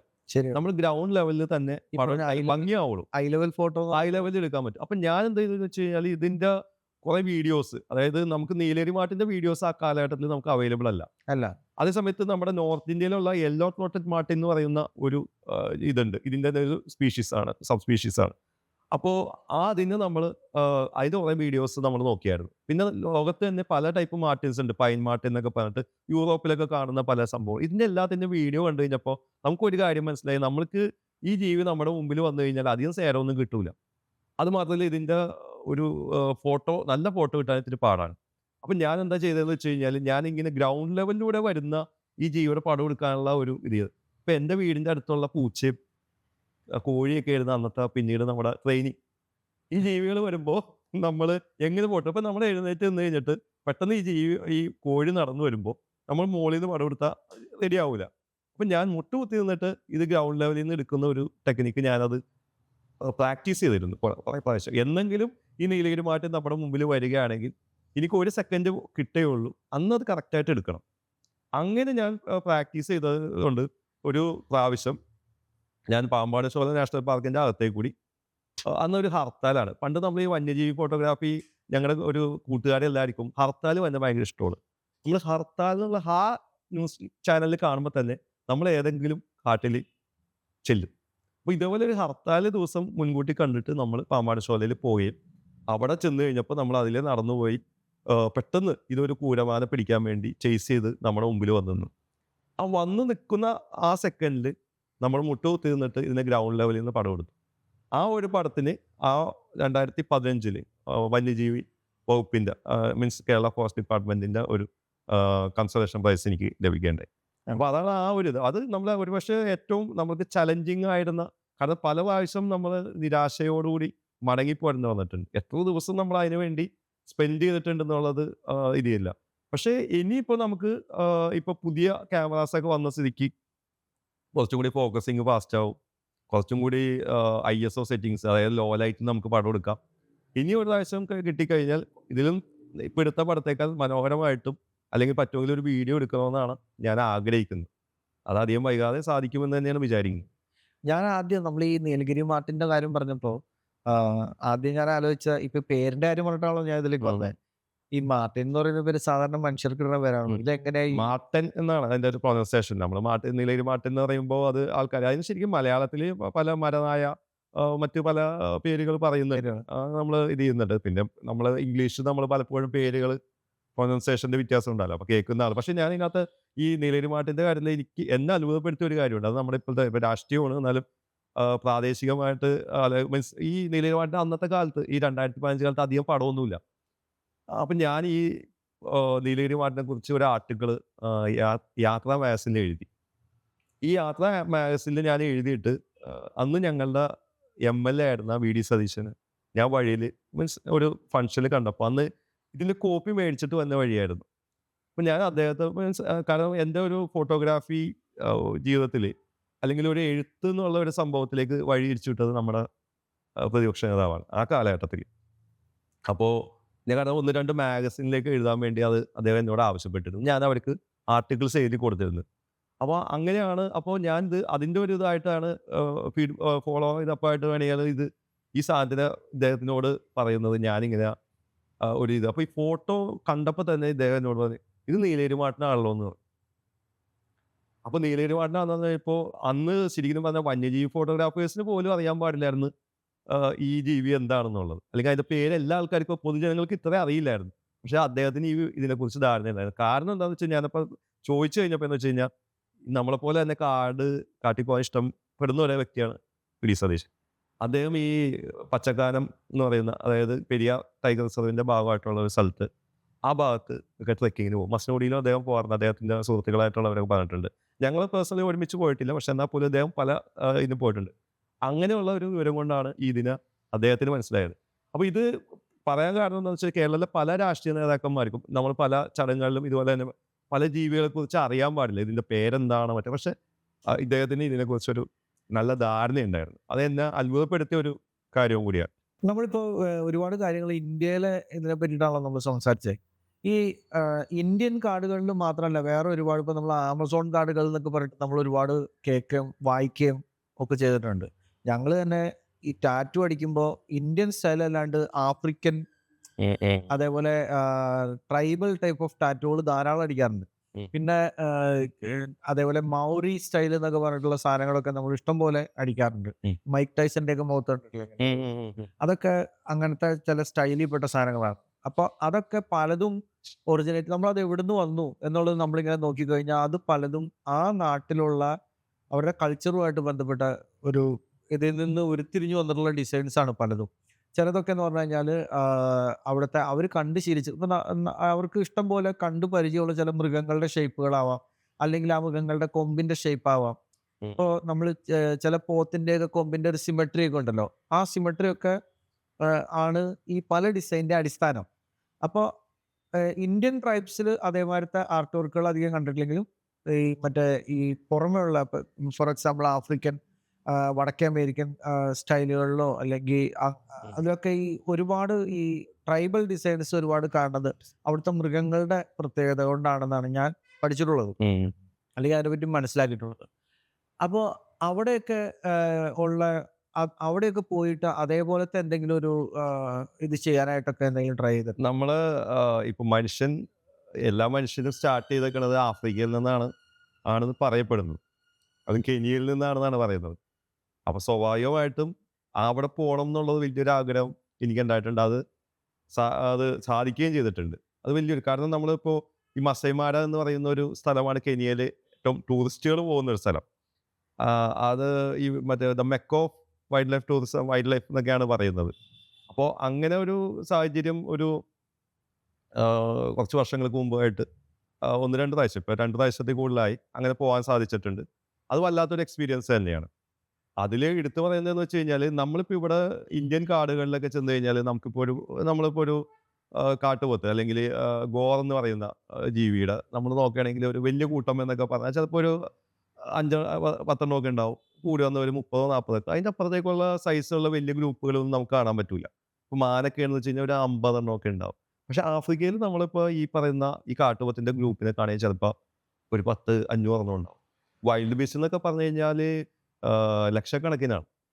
അതിൻ്റെ മൈഗ്രേഷനും മറ്റു കാര്യങ്ങളും. അപ്പോൾ നമ്മൾ ആ മൈഗ്രേഷൻ ഉള്ള സീസണിലാണ് പൊതുവേ നമ്മൾ ഈ വൈൽഡ് ലൈഫ് ഫോട്ടോഗ്രാഫീസ് ഏറ്റവും കൂടുതൽ ഈ നമ്മുടെ ആഫ്രിക്കയിലേക്ക് പോകുന്നത്. അത് സാധാരണ ഒരു ജൂലൈ, ഓഗസ്റ്റ്, സെപ്റ്റംബർ അങ്ങനെയുള്ള കാലഘട്ടത്തിൽ ഈ ടാൻസാനിയ എന്ന് പറയുന്ന സ്ഥലത്തുള്ള സെറംഗെറ്റി നാഷണൽ പാർക്കിൽ നിന്ന് മസൈ മാരയിലേക്ക്, അതായത് കെനിയയിലെ മസൈ മാരയിലേക്ക് ഒരു മാര റിവർ ക്രോസ് ചെയ്ത് വരുന്നത്. അത് നമ്മളിപ്പോൾ ഈ നാഷണൽ ജോഗ്രഫിയിലൊക്കെ ഏറ്റവും കൂടുതൽ ആൾക്കാർ കാണുന്ന ഒരു കാര്യമാണ്. കുറേ ജീവികൾ വെള്ളത്തിലേക്ക് എടുത്ത് ചാടുന്നു, വൈൽഡ് ബീസ്റ്റ് അതിനെ വന്ന് മുതൽ പിടിക്കുന്നു, ഇങ്ങനെയുള്ള സംഭവങ്ങൾ. അപ്പോൾ ഇത് കാണാനായിട്ടാണ് ഏറ്റവും കൂടുതൽ ടൂറിസ്റ്റുകൾ ഈ പറയുന്ന ആഫ്രിക്കൻ രാജ്യങ്ങളിൽ വരുന്നത്. ഈ മൈഗ്രേഷൻ സീസണിൽ പ്രത്യേകിച്ച്. അല്ലാത്ത സീസണിൽ നമുക്ക് അവിടെ പോകാം. മഴക്കാലം ഒഴിവാക്കിയിട്ട് ഏത് സീസണിലും നമുക്ക് അവിടെ ചെന്ന് കഴിഞ്ഞാൽ നമ്മുടെ നാട്ടിൽ കാണുന്നേക്കാളും എളുപ്പത്തിൽ, കാരണം അവിടെ കുറേ ഓപ്പൺ ഗ്രാസ് ലാൻഡുകളാണ്, സവാന ഗ്രാസ് ലാൻഡ്, എന്താ പറയുക, നമുക്ക് ജീപ്പിൽ പോകാം. പിന്നീട് മറ്റേത് ഒരു കാര്യം അവിടുത്തെ ഇൻട്രസ്റ്റിംഗ് ആയിട്ടുള്ളത് അവിടുത്തെ ആദിമവാസികളാണ്, അല്ലെങ്കിൽ അവിടുത്തെ ആദിവാസികളോ അല്ലെങ്കിൽ അവിടുത്തെ ട്രൈബലായിട്ടുള്ള ഈ മസൈ വർഗ്ഗക്കാർ. അതൊരു ഇൻട്രസ്റ്റിംഗ് ആയിട്ടുള്ള അവരുടെ വീടുകൾ, അവരുടെ ജീവിത രീതി വളരെ ടഫായിട്ടുള്ള ആൾക്കാരാണ്. അവരുടെ ചില ഒരു പ്രത്യേക ഒരു വടികുത്തി ചാടുന്ന ഒരു ഡാൻസ് ഒക്കെ ഉണ്ട്. നമുക്ക് അവിടുത്തെ വില്ലേജ് നമുക്ക് വിസിറ്റ് ചെയ്യാം. അതെല്ലാം നമ്മൾ ഒരു പ്രാവശ്യമെങ്കിലും കാണണ്ട. നമ്മളൊരു ബക്കറ്റ് ലിസ്റ്റിൽ പറയുന്ന ഒരു കാര്യം എന്ന് പറഞ്ഞാൽ അതാണ്. ഏത് വൈൽഡ് ലൈഫ് ഫോട്ടോഗ്രാഫറിൻ്റെ ബക്കറ്റ് ലിസ്റ്റ് എടുത്ത് നോക്കിയാലും ഈ മസൈമാരയിലേക്ക് പോകുക എന്നുള്ളത് ഇത് ചെയ്യുക. അപ്പം ഞാൻ കഴിഞ്ഞ പ്രാവശ്യം ഈ 2023 കഴിഞ്ഞ വർഷമല്ല, 8 വർഷങ്ങളിൽ ഒരു പ്രാവശ്യം ഞാൻ ഒരു ഗ്രൂപ്പിനെ ഞാൻ കൊണ്ടുപോയായിരുന്നു. അതിൽ ഫോട്ടോഗ്രാഫേഴ്സും ഉണ്ടായിരുന്നു, അല്ലാത്ത ആൾക്കാരും ഉണ്ടായിരുന്നു. അപ്പോൾ നല്ല സൈറ്റിങ്സ് ആയിരുന്നു ഞങ്ങൾക്ക്. കാരണം എന്ന് വെച്ച് കഴിഞ്ഞാൽ നമ്മളെ ഒരു മലയാളിയായിട്ടുള്ളൊരു നമ്മുടെ ഒരു സുഹൃത്തായിട്ടുള്ളൊരു ഫോട്ടോഗ്രാഫർ നടത്തുന്ന ഒരു റിസോർട്ടായിരുന്നു. അപ്പോൾ എന്ന് വെച്ചാൽ അദ്ദേഹം ഒരു ഫോട്ടോഗ്രാഫറിൻ്റെ കൂടി ആയതുകൊണ്ട് ഒരു ഫോട്ടോഗ്രാഫർക്ക് എന്താണ് വേണ്ടതെന്നുള്ളത് ഞങ്ങൾ ശരിക്കും പറഞ്ഞാൽ അവിടുത്തെ ഒരു റിസോർട്ടിൻ്റെ ലക്ഷ്യതയേക്കാൾ ഉപരി ഞങ്ങൾ ഫുൾ ടൈം ഫീൽഡിലായിരുന്നു. അപ്പം ഞങ്ങൾക്ക് അതിന് പറ്റിയൊരു മസൈ വർഗ്ഗക്കാരനായിട്ടുള്ള ഡ്രൈവറിനെയും കിട്ടി. അവിടെ നമ്മൾ ഈ ലാൻഡ് ക്രൂസർ വണ്ടിയിലാണ് പോകുന്നത്, ഓപ്പൺ ആയിട്ടുള്ള വണ്ടിയിൽ. അപ്പോൾ ഒരു വിൽസൺ, ശരിക്കും പറഞ്ഞാൽ വിൽസന്റെ പേര് വിൽസൺ എന്നായിരിക്കില്ല. വിൽസന് ട്രൈബൽ ആയിട്ടുള്ള ഒരു പേരുണ്ട്. പക്ഷേ ഞങ്ങൾ വിൽസനായിട്ട് വളരെയധികം നല്ല ഒരു ഫ്രണ്ട്ഷിപ്പ് വന്നു. അപ്പോൾ വിൽസന്റെ വീട്ടിലെ വിശേഷങ്ങൾ, വീട്ടിലെ മറ്റു കാര്യങ്ങൾ, വിൽസന്റെ താല്പര്യങ്ങൾ, അതെല്ലാം നമുക്ക് ഇത് ചെയ്ത് വിൽസൺ വളരെ നല്ലൊരു ഗൈഡാണ്. അതായത് ഇപ്പോൾ നമ്മൾ ഒരു ഉദാഹരണം പറയുകയാണെന്ന് വെച്ച് കഴിഞ്ഞാൽ, 2 ചീറ്റ ഒരു സ്ഥലത്ത് വിശ്രമിക്കുന്നു. അപ്പോൾ ഞങ്ങൾ ഫോട്ടോ എടുക്കാൻ പോകുന്നു, അത് കാണുന്നു. അപ്പോൾ വിൽസൺ പറയാണ്, ഇവരൊരു 12 മണിയാകുമ്പോൾ എഴുന്നേറ്റിട്ട് ആ ഡയറക്ഷനിൽ പോകും.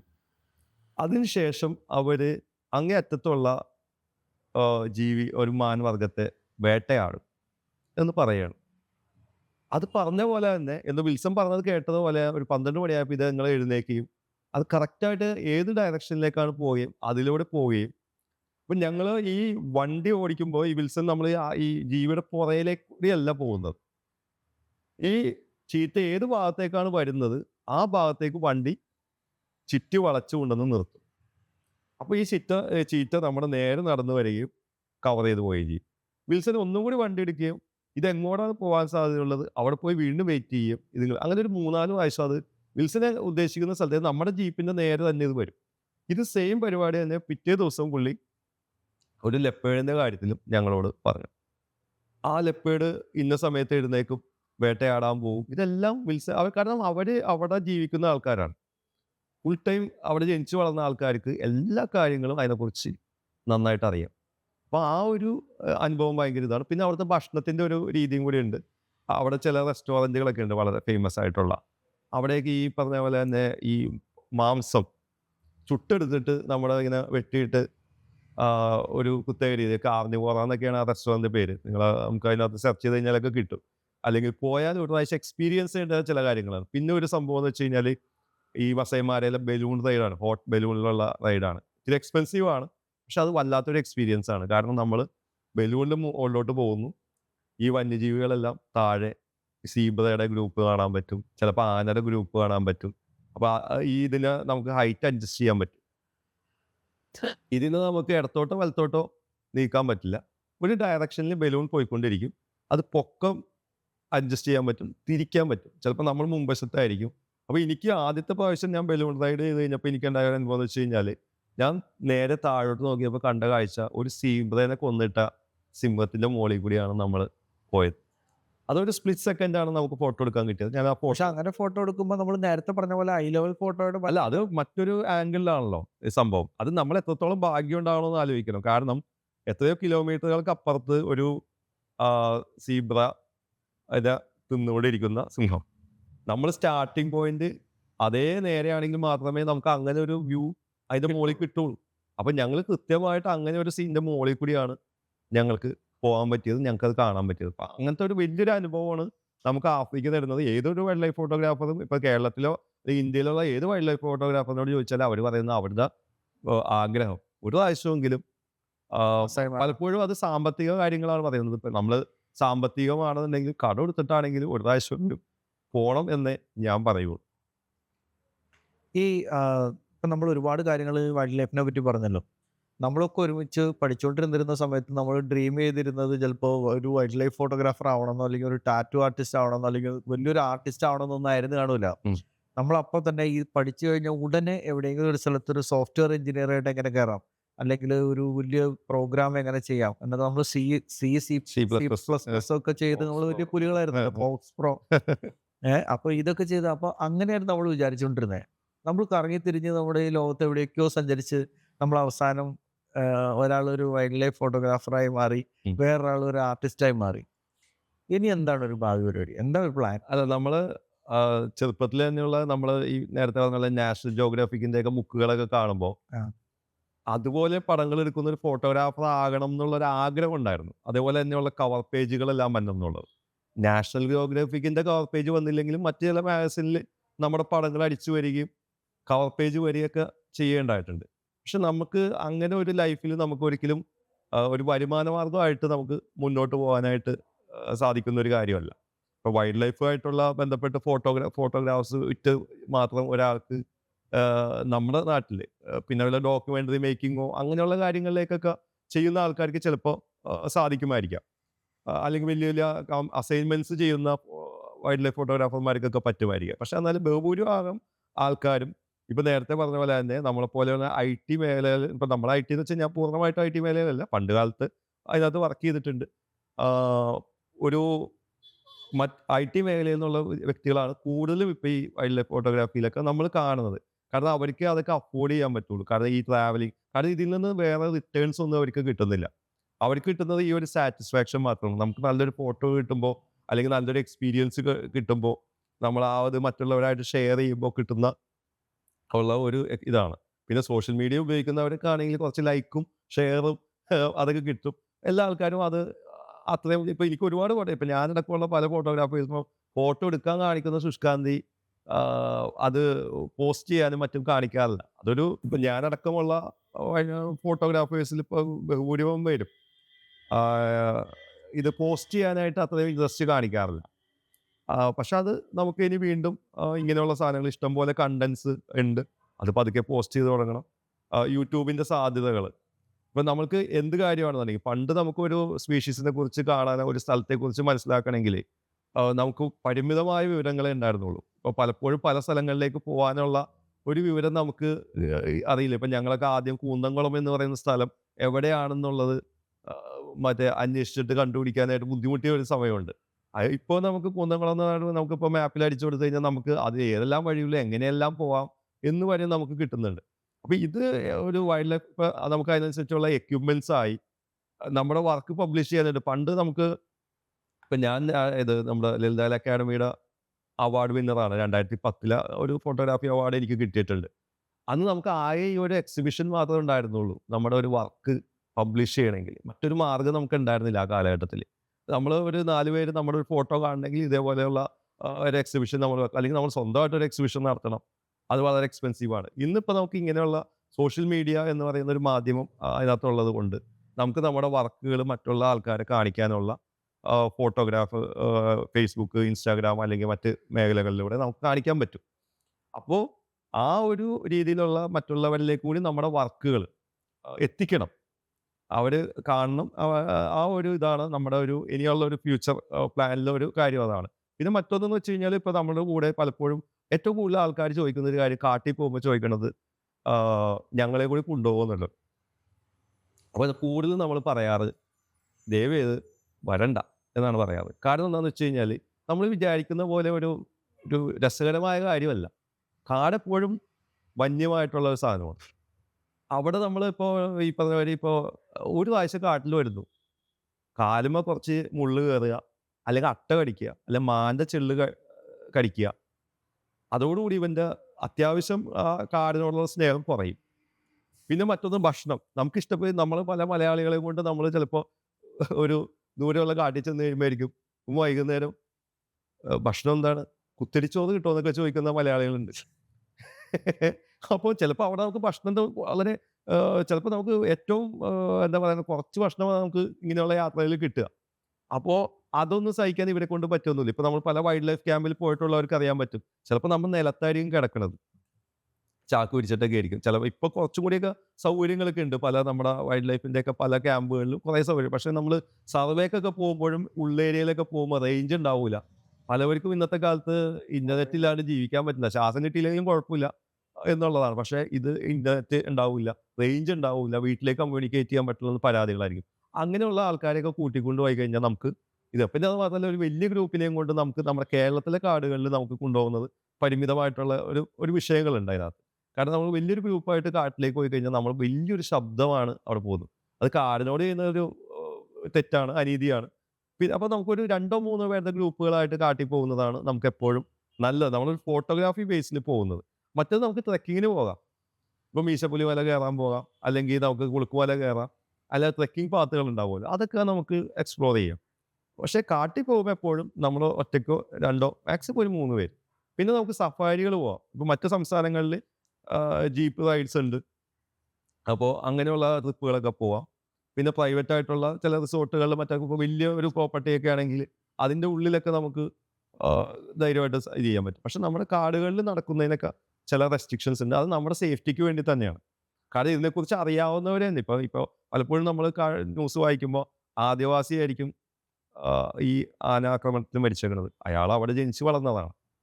അപ്പോൾ എന്നിട്ട് പോലും അവർക്ക് പോലും അപ്പോൾ നമ്മൾ സാധാരണ നമുക്ക് ഇതിനെക്കുറിച്ച് ഒരു ധാരണയില്ലാത്ത ഒരാൾ ചെന്ന് കഴിഞ്ഞാൽ അത് അപകടത്തിൽ ചെന്ന് ചെയ്യും. അപ്പോൾ അങ്ങനെയുള്ള ആൾക്കാരെ കൊണ്ട് കാട്ടിൽ പോകുന്നത് എപ്പോഴും നമുക്ക് റിസ്ക്കാണ്. അതുകൊണ്ട് അവരെ നമ്മൾ പരമാവധി നിരുത്സാഹപ്പെടുത്താറുള്ളൂ.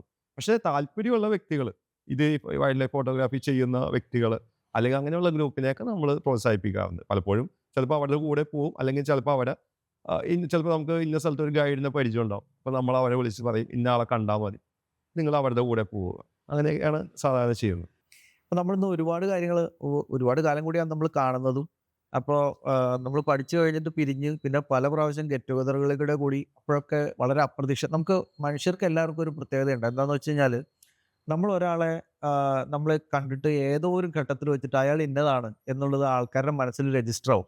പിന്നെ നമ്മൾ അത് കഴിഞ്ഞിട്ട് വേറെ എന്തൊക്കെ ചെയ്താലും ഇവർ ബേസിക് ആയിട്ടുള്ള നമ്മുടെ ഈ ഒരു തോന്നൽ മാറ്റത്തില്ല. അപ്പോൾ നമ്മൾ ഒരുമിച്ച് പഠിച്ചുകൊണ്ടിരുന്ന കാലത്തിന് ശേഷം മറ്റേ ഈ രാജമാണിക്യത്തിൽ മമ്മൂട്ടിയെ പറ്റി മറ്റേ വില്ലന്മാര് പറയുന്നത് പോലെ നിന്റെ പഴയ ഫ്രണ്ട് ഇപ്പൊ റോമിംഗ് ആണ് എന്ന് പറയണ പോലെ നമ്മൾ വലിയൊരു ലെവലായി, അല്ലെങ്കിൽ നമ്മളൊരു വലിയ വൈൽഡ് ലൈഫ് ഫോട്ടോഗ്രാഫറായി എന്നൊക്കെ ഉള്ളത് നമ്മുടെ കൂട്ടുകാരുടെ ഇടയിൽ ഉൾക്കൊള്ളാൻ ഭയങ്കര ഒരു പ്രയാസം നേരിടും. അപ്പൊ അങ്ങനെ ഉള്ള ഒരു ഇത് കുറച്ചൊക്കെ എനിക്കും കാണുമായിരിക്കും. അല്ലെങ്കിൽ ഞാനൊരു ആർട്ടിസ്റ്റായി നമ്മളുടെ വർക്കുകൾ 4 പേര് കണ്ടു തുടങ്ങി, അവർ അപ്രീഷിയേറ്റ് ചെയ്ത് തുടങ്ങി എന്നുള്ളത് മനസ്സിലാക്കാൻ ചിലപ്പോൾ സച്ചിന് ബുദ്ധിമുട്ട് കാണുമായിരിക്കും. പക്ഷെ അങ്ങനെയുള്ള ഒരുപാട് കാര്യങ്ങൾ നമ്മളിന്ന് കത്തി വെച്ചു അങ്ങോട്ടും ഇങ്ങോട്ടും. അപ്പൊ ഈ കത്തി ഭയങ്കര എന്താ പറയാ, കുറെ ദിവസത്തേക്കെങ്കിലും നമുക്ക് ഓർമ്മയിൽ നിൽക്കുന്ന ഒരു സംഭവമായിരിക്കും.